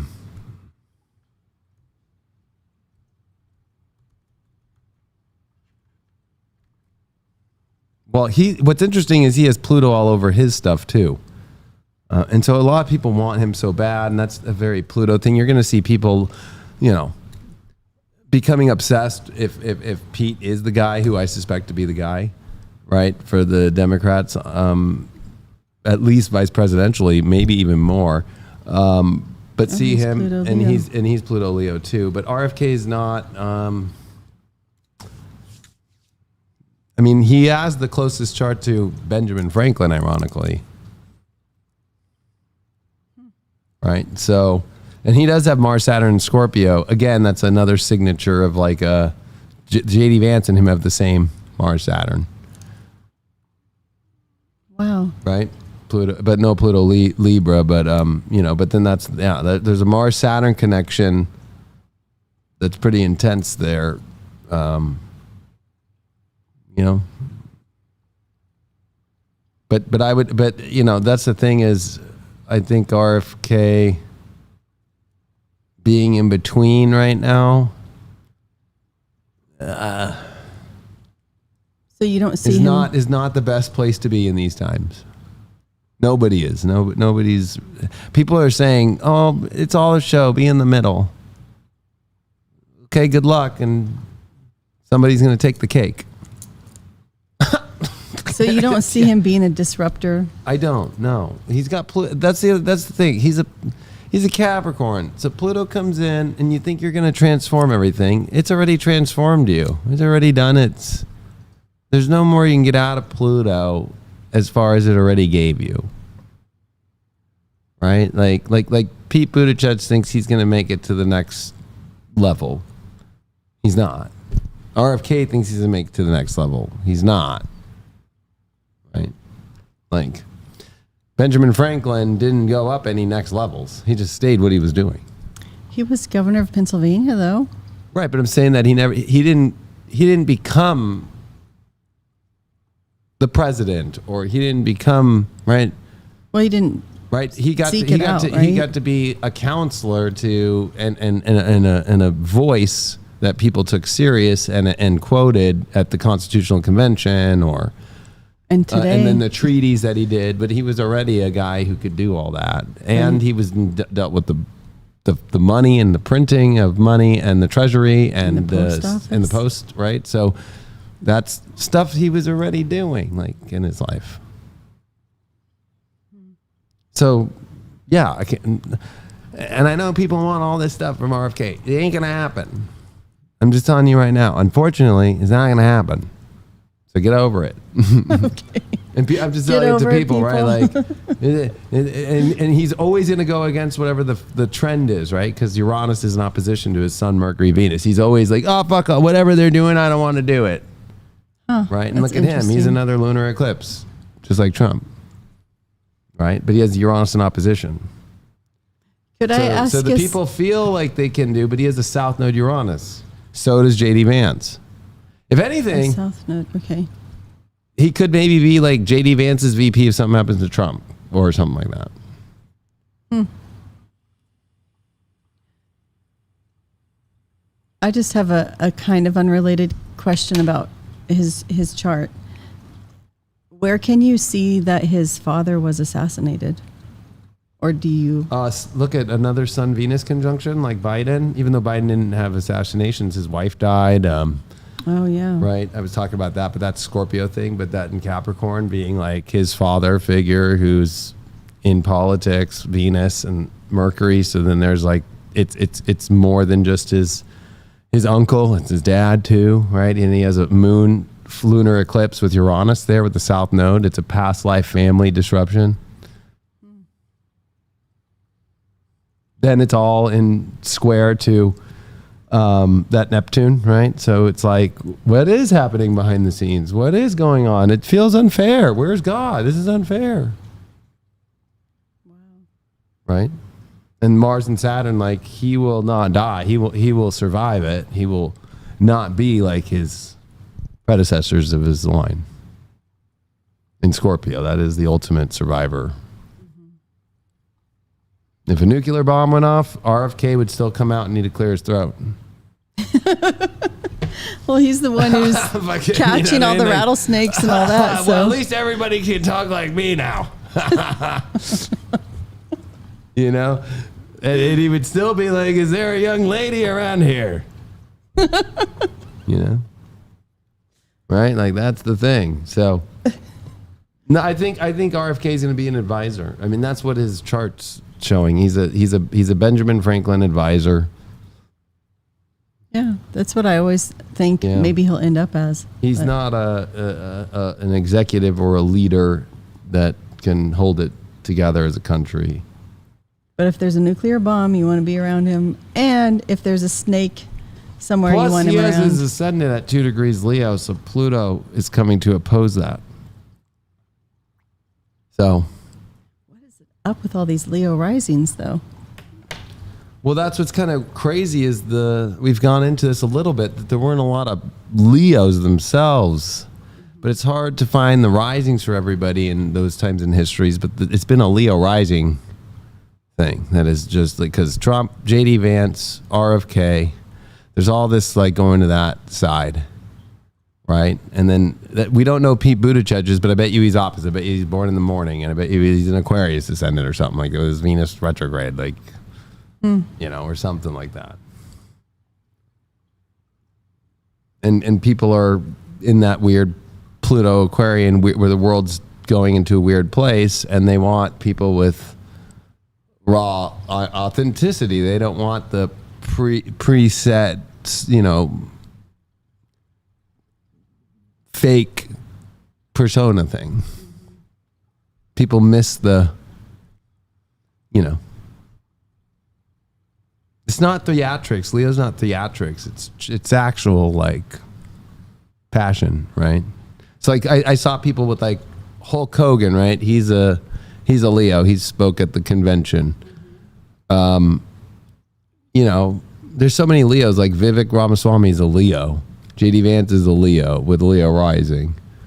Like there's so much Leo energy, and people are like, "What the?" It's because people like want that, like, "What up, brother?" Like because this whole like pronoun, right? Like that. It's so Aquarian, like like worrying about what every person in you can't narrow down every single. Pluto's going to get obsessed with trying to understand like a set, like the census they do every 4 years.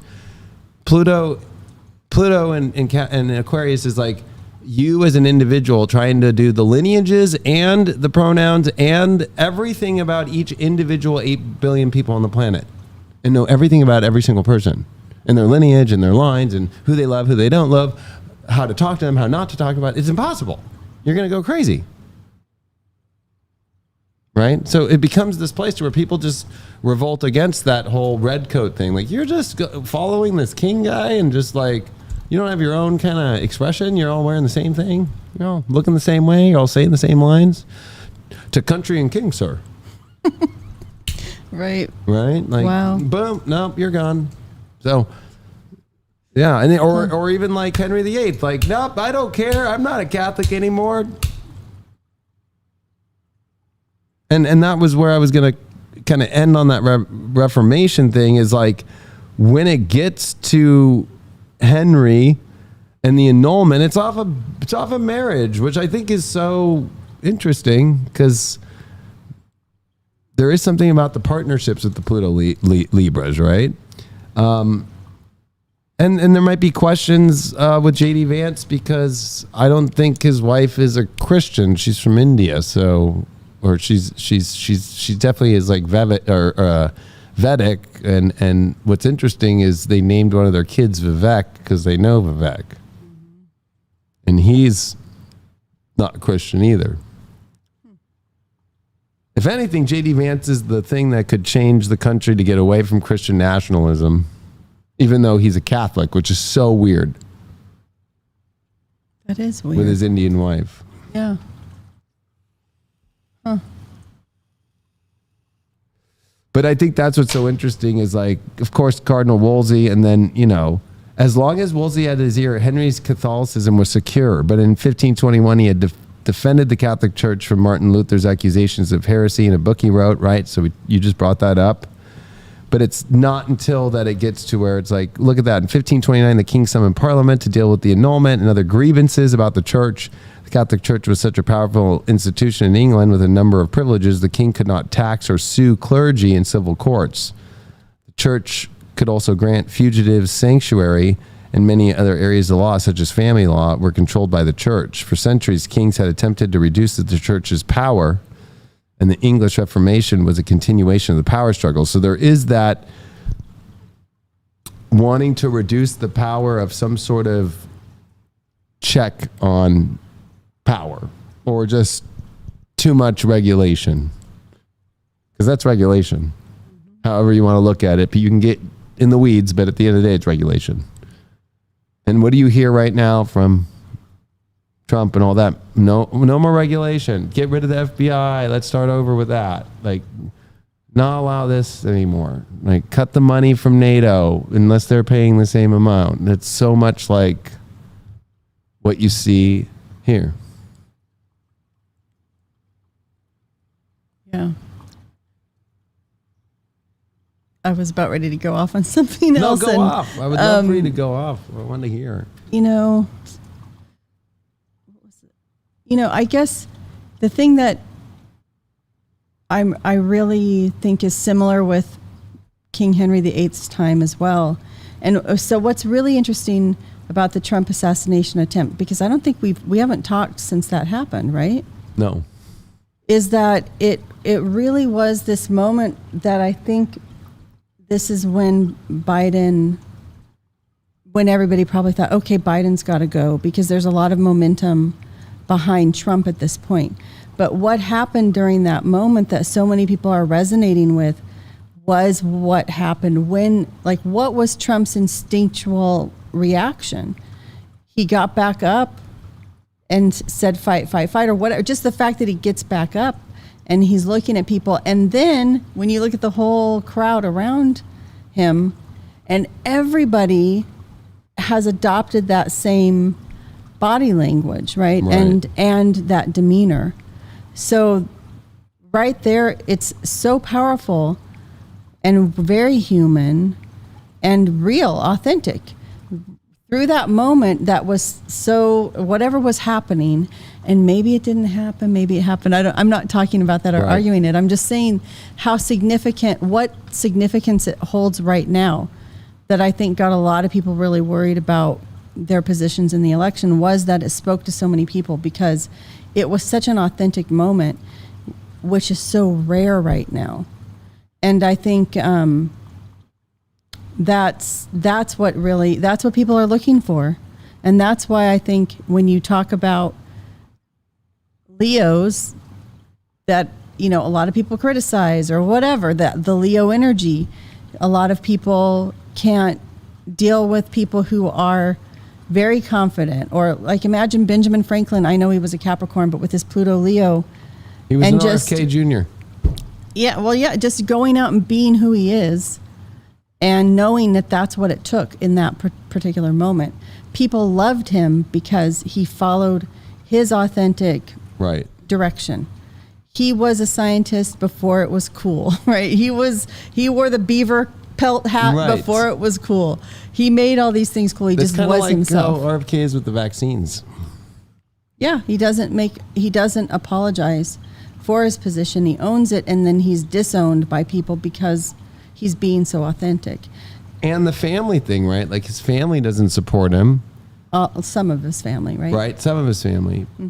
But Benjamin Franklin's own son didn't support him and stayed as a loyalist. And he was questioned about that in France. He was questioned about that in America. Like, can we trust you since you used to be, you know, this, and your son is on that side? Like, are you going to betray? So that's what's kind of interesting with the RFK thing. But that shows that he won't become the president. Because that's a Benjamin Franklin, like one of the people we all look up to, but not one of the people that we go into the battle for. Right? And it's not like the Pluto Sages are out there with their guns going, I'm doing this one for RFK Jr. or Benjamin Franklin. You know? No. They just don't do it that way. But the redcoats were out there doing it for their king because that's how they were raised, to you defend your king and country.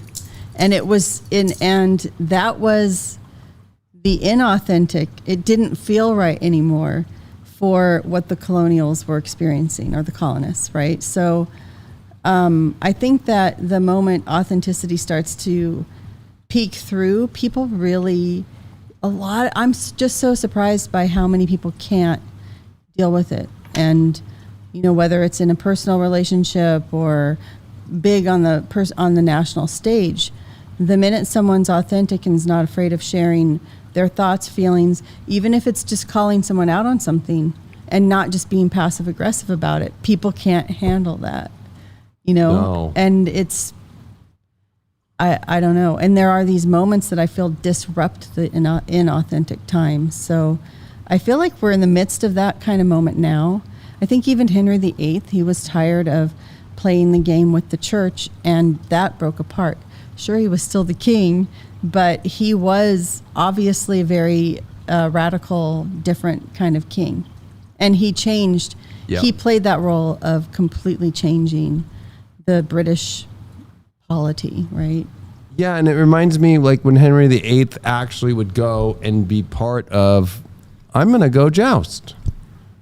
Right. And even though he hurt himself so bad from jousting, he got back up and showed his own people that he was strong enough to still joust with other people, right? And so there is that kind of like maybe moment with Trump, and And I think the thing with Trump too, if you think about it, like when JFK gets assassinated, sure, people remember Johnson's, taking the oath in Air Force One, right? The picture. Right.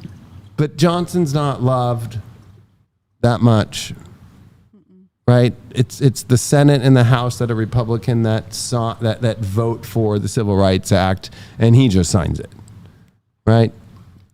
Everybody gives him credit because he was president, but he was not a fan. Especially, that was the big question of him being on JFK's ticket, he was super South, super Southern. He didn't care, and neither did JFK. People forget that JFK in '58 as a senator was all for the states in the South to have their segregation laws. And that was the attacks that Nixon was making, but Nixon looked bad on camera, right? So that's kind of a thing. But I would say that right now, this moment of Biden dropping out and the historical moment it is not as powerful as Trump's assassination attempt in history. It trumps it. So right now, it might feel to some people like, oh, wow, this is a big moment. But we've seen that before. We haven't seen in American history a president, or in a whole Pluto cycle now, an American president have the assassination attempt on camera that we can all see in front of that many people, and that it's the most watched video around the world of all time now, and survive and to talk about it. Whereas like Teddy Roosevelt got shot at, grazed him, and kept talking. Right. And he's a Republican, and he was a Rough Rider. So there is that Rough Rider / people think that I'm surprised that the media doesn't even talk about Teddy anymore, right? Like the rough president, right? That was tough, and would even like, I'm gonna go down there and fight with you guys. Like, I'll do it. I'll like, he came in his horse, right, to the White House, right? Like people forget there are rough, tough presidents, or even Eisenhower, who was a military commander who then became commander in chief and did deportation. Cancer, probably, right? He was like Pluto, I think Gemini. Mm-hmm. But he did deportation, Eisenhower. The last time we had deportation on a big level was President Dwight D. Eisenhower. But then the military, the whole thing about the deep state is brought up through Eisenhower. So I think people are forgetting that in this moment, that the history of what happened with the Trump thing, it will stick more than what just happened with Biden in the Oval Office. And he didn't even, I feel bad for the dude, but the guy couldn't even get his speech out correctly, and he had a teleprompter. Right? So, that's where it's, I think that for people who like adore him, and that's cool, that's part of America, that's their moment that they need to feel okay, but it's not going to be strong enough to carry. If anything, in 3 weeks, people are forgetting that all this little high moment is going to be gone. And when Pluto comes back into Capricorn in about 4.5 weeks, people are going to remember what's the carryover from Capricorn time, right? The Kamala Harris that was the one who was telling Joe Biden, you're a racist, like you're the one who were with the KKK and all this stuff. You made sure that I couldn't ride a bus. I don't know if you remember that.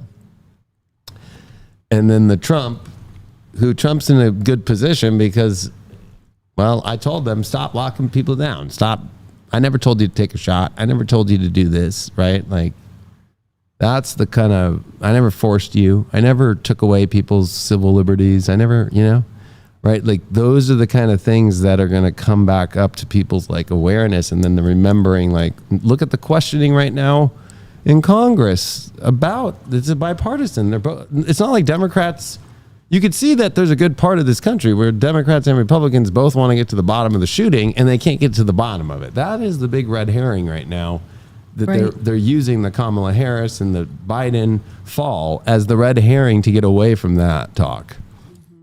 And red herrings are a big part of that whole, right, if we go back to that same symbol, I'll read that last line here, and I'll put it on us, but I'm not going to show people, I'll just read it. But there is an interesting part of it where it does say, like, the gossip, the loose lips, There is refusal of entry, the glamour of big business, but exploiting people or situations, being kept in the dark. There it is right there.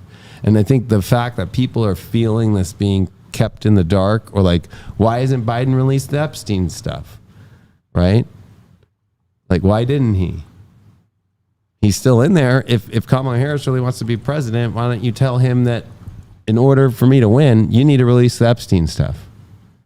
Right? He won't, right? So there's something being kept in the dark, something being kept in the dark about what really happened with the shooter. Somebody put today up the picture of the shooter, the real picture. They keep showing him at 16 years old, not 20. That's 4 years ago, that picture of him as a trans man or woman. Right? So, and I don't know if that's verifiable yet, but it's starting to go around, right? The actual like pictures now. So it's like, there's a lot of, when you're being kept in the dark, whereas I think the opposite, like Henry VIII, he's not keeping it in the dark. He's like, yeah, I don't want to be with my wife anymore, and I want to be with her, and yeah, this church thing, bye-bye. Right? So I feel like anybody who's saying the loud part out loud is actually who's I'm going to trust. It's the people who are saying one thing and not doing it. Like now they're trying to say that Kamala Harris wasn't the border czar, that she was just the diplomat. She worked with she Right. was supposed to be working with diplomacy, not Right. at the border. Which is crazy because every article, and even I remember, oh yeah, Kamala Harris is going to take control of this. Mm-hmm. And then she went to the border too. Mm-hmm. Right? But she never met with Border Patrol agent or the directors, both of them. And she also didn't actually like do anything. So it's like the kept in the dark part where you see the press secretary of the White House just having to blatantly just maybe not lie all the time. They're always lying, but there's just much more of a spinning it and turning it around, right? That kept in the dark thing, even with the Biden situation and why he really dropped out and waiting this long and what really happened. Did he really have COVID? Like, you know. Well, now don't we wonder why did he drop out when he came on camera and gave this whole speech and quoted Benjamin Franklin? Right. It's so weird. And his letter didn't have a presidential seal on it. It's a different signature than all of his signatures on all of his executive orders over the last 3.5 years. I mean, that kept in the dark part is really messed up because it does feel like whoever is in the dark making these plans does have that whole Kamala thing in plan, and the Pete Buttigieg. Even right now, they're doing the opposite, right? They're making you think she's gonna pick these people, but you can just see by the astrology, he's the one in play, and then you can see that he's always been in play. He's the one who set her up on her vice presidential debate against Pence. He was the one who was there for her. Right, yeah. He's the one that has been her best friend for the last 3.5 years. He's the one that is helping her right now. He's the one that's already been vetted because he was a presidential candidate himself. He's the only one that actually, I think Mark Kelly's in the military, but he's a Pluto Libra in the military. So there's something about the Pluto Libra thing that's going to be, he's the only Pluto like Libra in that whole list. So boom. Like I guarantee you it's going to be him. And then I guarantee you the convention's going to have a weird 1860. Delegates aren't going to just push it through, and they're going to have to go crazy, and you're going to see the other side of that all. And then that kept in the dark is that there's a civil war happening in the party, right? So, but people are not going to remember this moment with Biden except for the kept in the dark stuff, not that he left and made a nice speech that he couldn't say fully, right? They're going to remember the Kamala Harris, the phone call that she says, oh, it's nice to hear your recording. I mean, voice on the call. That people are going to remember those things. And I think like that's where Henry, you just saw it. And then I have one more thing to say is J.D. Vance made this when he was running for senator, and the Democrats are using it right now. And I think it's interesting to tie this with, you can go all the way back to, the times with Edward I to Henry to now, or even the Revolutionary War. is that J.D. Vance said, well, why do we want to have all these people in government who don't have their own kids and talking about our future if they don't even want to have their own children? They don't, because he names off Kamala is not a mother. She's a stepmother, but never had her own kids. Pete Buttigieg, he didn't know because Pete Buttigieg adopted, after this talk in 2022. It was just in the last year he had his kid with his husband, however that happened, I forgot. Yeah, he said that he didn't know. J.D. Vance wasn't aware that he was in the process of a difficult they had adoption. A hard adoption thing though that nobody knew about or something. But that's where it's a little bit weird to me, because going back to, let's say, the Revolutionary War, the kid situation's a big thing because it's about the Tea Party and the idea of the nation is for our children, right? And what's gonna happen? It's this idea of the future of our kids that the people who are signing it or fighting for it are doing it. But if the people aren't with kids, it's a little weird. And then the other part is Henry was all about his kids. Part of the reason why he wanted to change his marriages was about his children and getting an heir. Or Edward I too. It was about that French contract. That's why I went, let's go look at the other wife, because that's where it becomes the big thing about teaming with France, going to war for 5 years, but then now I'll take your little 20-year-old and my son is going to have your really young girl for the future. It's about kids, because it's opposing Leo, Pluto, Aquarius, and that deals with children. And I'm not to put down step parents or people who can't have kids though, because I think that the government shouldn't be saying you're only a good person if you had kids or not. Well, but the thing is that you have to grab onto one little throwaway statement and then make a huge big deal about it, when I think his point was ordinary people, families, are having a hard time, and you wouldn't really get that if you're not raising your family or you're not out there in the real world. And the most difficult time the important thing. Having kids would be Pluto and Capricorn opposite Cancer. Would it? Yeah. So, and it makes it this more difficult thing, and it becomes you've seen over the last 16 years, it become more normal to just be well, I'm not having kids this life, I guess. Right? 16 years prior, 2007 to the 90s, you were a slim majority. Whoa, you're not going to have a child this life? You were the one person out of, let's say a room of 100, maybe it'd be 2 to 3 people were that way. Most people had kids. Now it's 15 to 20 or 30 people out of a room of 100 or more like that. So when Pluto comes into Aquarius, though, it becomes this, the future is what's for our kids. It becomes that big thing again. Even with the population rate that's reached its lowest right now, right? But what's interesting it's going the opposite direction. That's funny because, this is for another show, but Pluto Aquarius, you have Elizabeth that's born at that time, Queen Elizabeth I. At 0, exactly 0. And then there's this crisis. She doesn't have kids.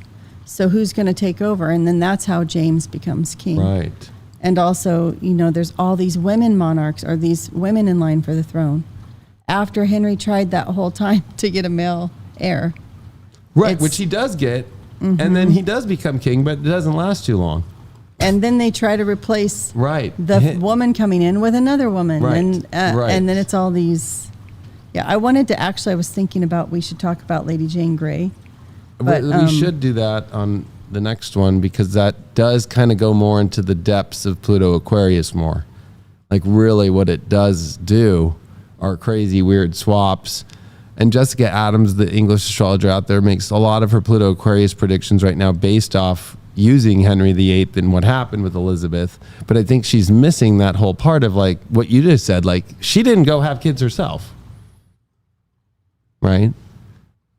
So or she may have had a kid, but not it was hidden. It's a bastard. Could have been That's Shakespeare. The old bastard, I don't know. Right? The old bastard days. Yeah. But it's that's the whole irony of this whole thing is she's making all of her predictions thinking it's going to be a woman that takes over at this moment. Yet the irony of the whole thing is no, it's usually a guy, and then it moves to women eventually, and then especially it's the women who are in that place of it's all about me. I don't care about doing the man's way thing. in any way. And like, I'm going to just, if it's too feminist, it becomes Elizabeth moment. Elizabeth the First. Yeah. I think she was pretty smart about how she became queen, though, and she did. Of course, she talked a lot about herself as, but it ends up in James's hands, who does because the King James Bible, and then goes crazy on his own people, which started the pilgrimages, and it goes into where, right? It goes into actual like real like the monarch you don't want, right? So that's the scary part, right? We're like, one thing about the Republic, it doesn't matter about your own children if you're the president, about continuing through them. Other people take over that aren't your line. Right.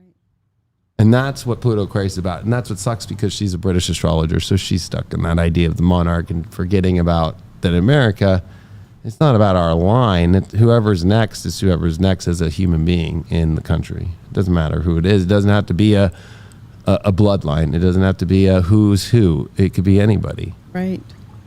And so I think that's important to remember. It is important to remember that. Yeah. And I think for her, it's a little hard for her to see it right now as this way, because she's looking at Elizabeth's Pluto being born chart, opposed to like, well, Henry did leave. And I did speak to her on Twitter about it, and she agreed with me. I'm like, no, I think what we're going to see is the world, whoever comes in next, leave a bunch of old systems. And she went, no, I agree with you. I went, oh, okay. Because that's what we see with this Pluto. So anybody saying that we're going to keep adding on top of the system is not the one that's going to win. Right. And I guess you'll see something, you'll think, just like Henry VIII died thinking, okay, I've got a male heir, and my legacy will continue. Because then he really believes in the new Church of England. But that does last. And it does last. And it's still here. But not his line, right? his direct line. His Tudor line does. It at least has a good, it leaves the staple of what Tudor is. You know? Well, and it's something that even, the monarchs today, that's their founding fathers' kind of like iconic monarchs. The Tudor family, right? So it's like he leaves his big mark. George Washington, Pluto Libra, leaves his big mark, right? It's really interesting that Edward the First, right? Like he leaves the big mark that gets still there the now. Tudors to even look at Edward the First, So that's where this moment, I think that moment is something that it's going to be very hard to tell if it does go to which Pluto Libra, but that's for the future for us to look into when we know that for sure. Although my prediction I've said since 2020 is you're going to see Pete Buttigieg whether you like it or not. And I feel like people are going to be getting drowned with him. He's the Cornwallis, maybe. I don't know. He's not the Lord North. Let's finish with Cornwallis. Was he? I think he's a Pluto Virgo. A Pluto Virgo? He probably is. But Lord North could be the other one. He was born...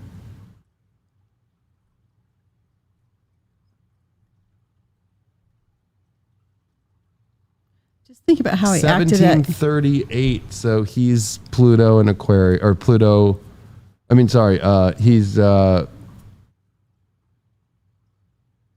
Is he Pluto Libra? Because I think I just looked up that date. I think he is Pluto Libra. I'll put it on the Astro theme here. I can't believe he would act like that at the surrender. 1738, you said? Yeah, I'm just like looking for his chart right now. Oh, wait, is that Pluto Scorpio? It might be Pluto Scorpio. Sorry, I don't know why I was going the wrong way. He was...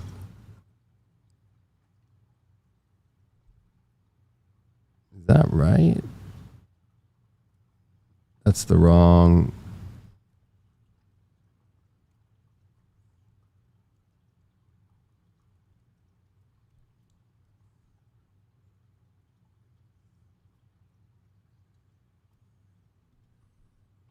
the wrong one too.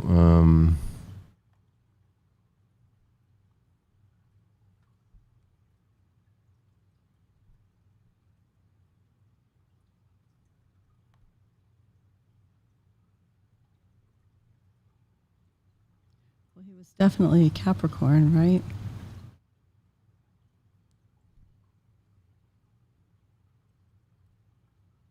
He's born December 31st, 1738. I just want to look at that chart because that's who loses the king doesn't lose the war. The main commander of the British Army force, all forces, loses the war and doesn't even have the courage to put up the white flag himself. Which kind of reminds me of Biden at this moment. You know what I mean? Like, I don't have the courage to put it out there. Oh, I have COVID. I don't, you're the president. Doesn't matter what you got. Nixon had the courage to resign after Watergate.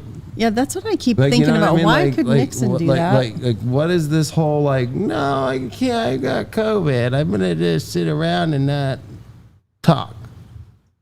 And I'm going to put out a post on X, not Facebook, not Instagram, not official letterhead from the White House. His staff found out through his chief of staff. Not even Biden told his own that all the people who voted for him all in all these primaries. And you tell it's like a letter, and it's posted on X, and that's it. And there's nothing. You broke up with us on Twitter or X. That is the white flag that you're having somebody else do it for you, because you know that Joe Biden didn't type that letter, and you know that he didn't draft it, and that he didn't write it. If anything, OpenAI might have written that thing. I wouldn't be surprised. December 31st, 1738. 38, right? 38? Yeah. Although I hope that was his actual birthday. Yeah, he's Pluto in Scorpio. And that's Pluto squares Pluto when he loses the war. So all the Pluto Scorpios, like, I've warned them about Pluto and Aquarius, like, it's not fun. Because if you think of the list of all the Pluto Scorpios, they don't get what they want till Pluto ends in Aquarius. They don't get what they want. That's the hard part about having Pluto in Scorpio. It's the lesson of you're not going to get all that you want. Right? Like, sorry. You know, and that I know that might scare some people out there, but you know, if you have Pluto in Scorpio, it's not here, I'll put it up for people really quick here. Like, if you're a Pluto Scorpio, the John Hancock, no, your name isn't that big a deal. The Thomas Paine, it's big for a moment. You're not wanted that much through the rest of it. But right? we still Thomas study Jefferson, him today. You get it when we're out of all of that 20 years later. But he gets a memorial out of it all. Right, but it's still, you know, it's the idea, though, that the Pluto Scorpios don't get what they want in the Pluto Aquarius squares. They get the worst destruction. I've warned them for my Pluto classes and everything.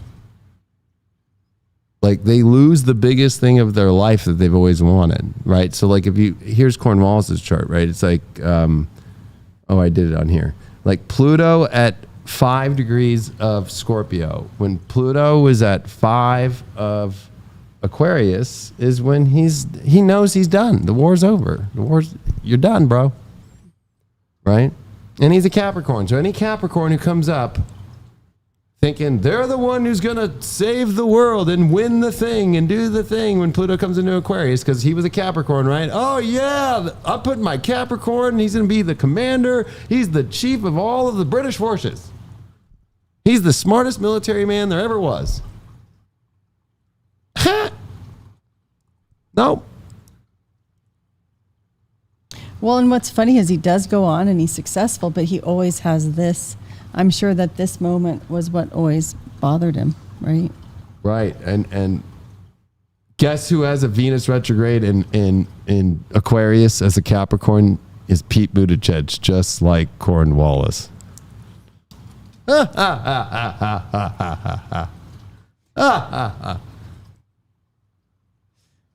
Everybody, you heard it here first. You heard it here first. So that's the thing. And like when you think about Kamala Harris, she doesn't feel that potent because of the way that it's not about people who have Pluto Virgo. It's just about timing in astrology, right? Like there's there's just timing events in life, right? Like it's just not the way that you like. This is not the moment where a Pluto Virgo comes out and blows the lid off people's life. Like, wow. It's not. For this for government into the next wave of government and future of the world. It's not a big Pluto Virgo that's going to do it. It's a Pluto Libra. So I think that even if you're a Trump fan, like you just got to be remembering that like Trump's probably more going to be an advisory role in some weird way. I don't know how that's going to happen. Like we just saw, like we've seen presidents since 68 step down, right? Or Nixon in the 70s, or, you know, like it's not uncommon. He could win and then step down, right? But the future is not going to be about Trump, right? It's going to be about a Pluto Libra. So right now it's Vance or Pete Buttigieg. Those are the only two I see in the running at the moment. Like that's it.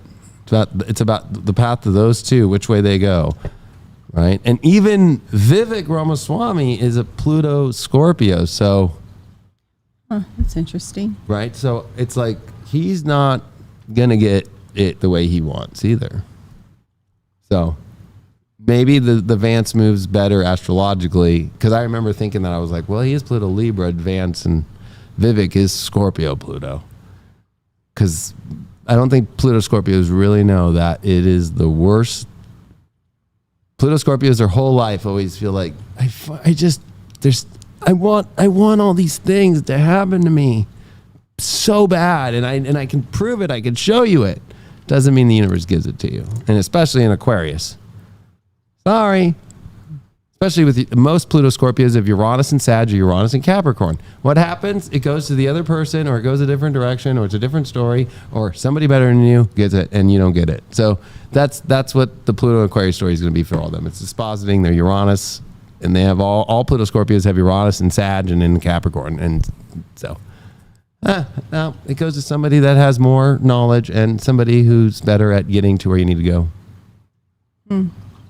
Or admired more, or married the right person, or married to the right person, or is a better diplomat. And remember, Venus also rules beauty too. So Pluto there, right? There is like this kind of like beautification process, right?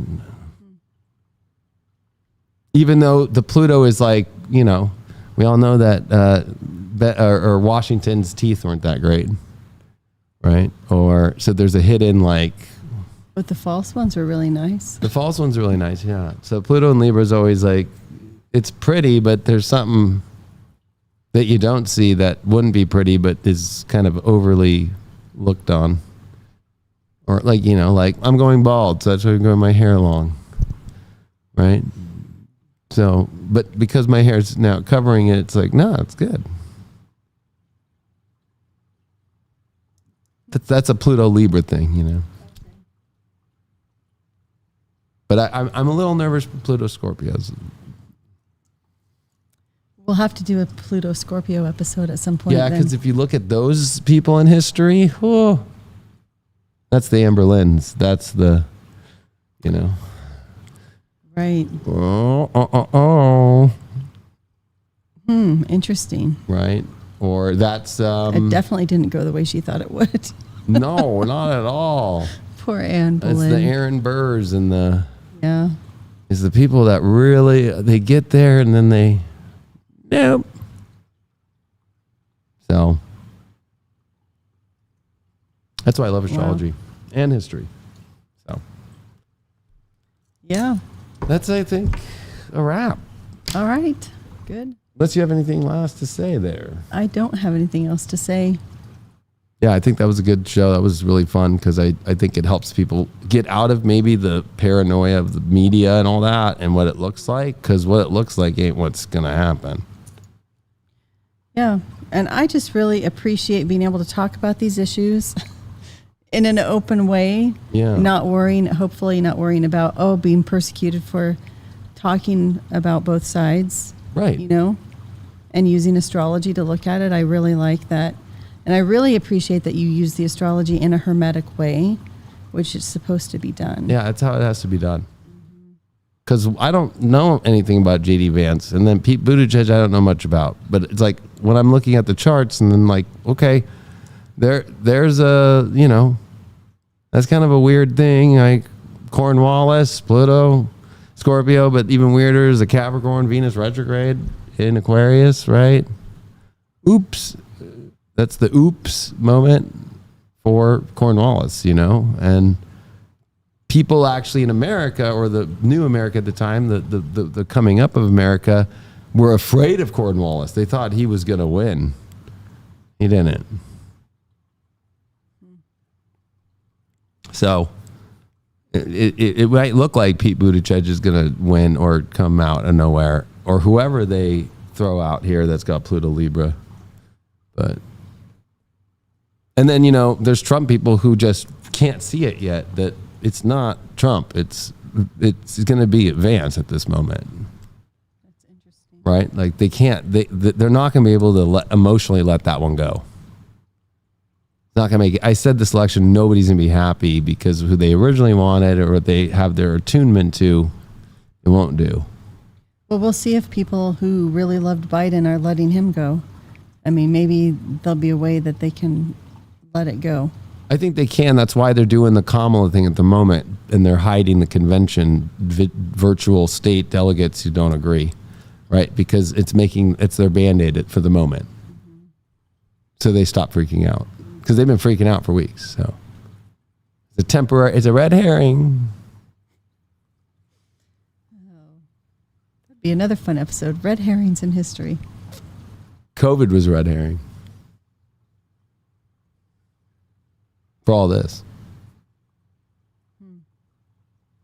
So. All right.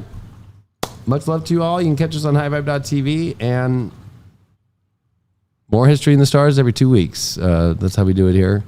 And Anne has her own channel, and it's listed down here below on the link of this video if you're on YouTube or Facebook or on High Vibe. So appreciate you all. Appreciate you, Dr. Ann Wohlcke, and we'll see you on the next History in the Stars.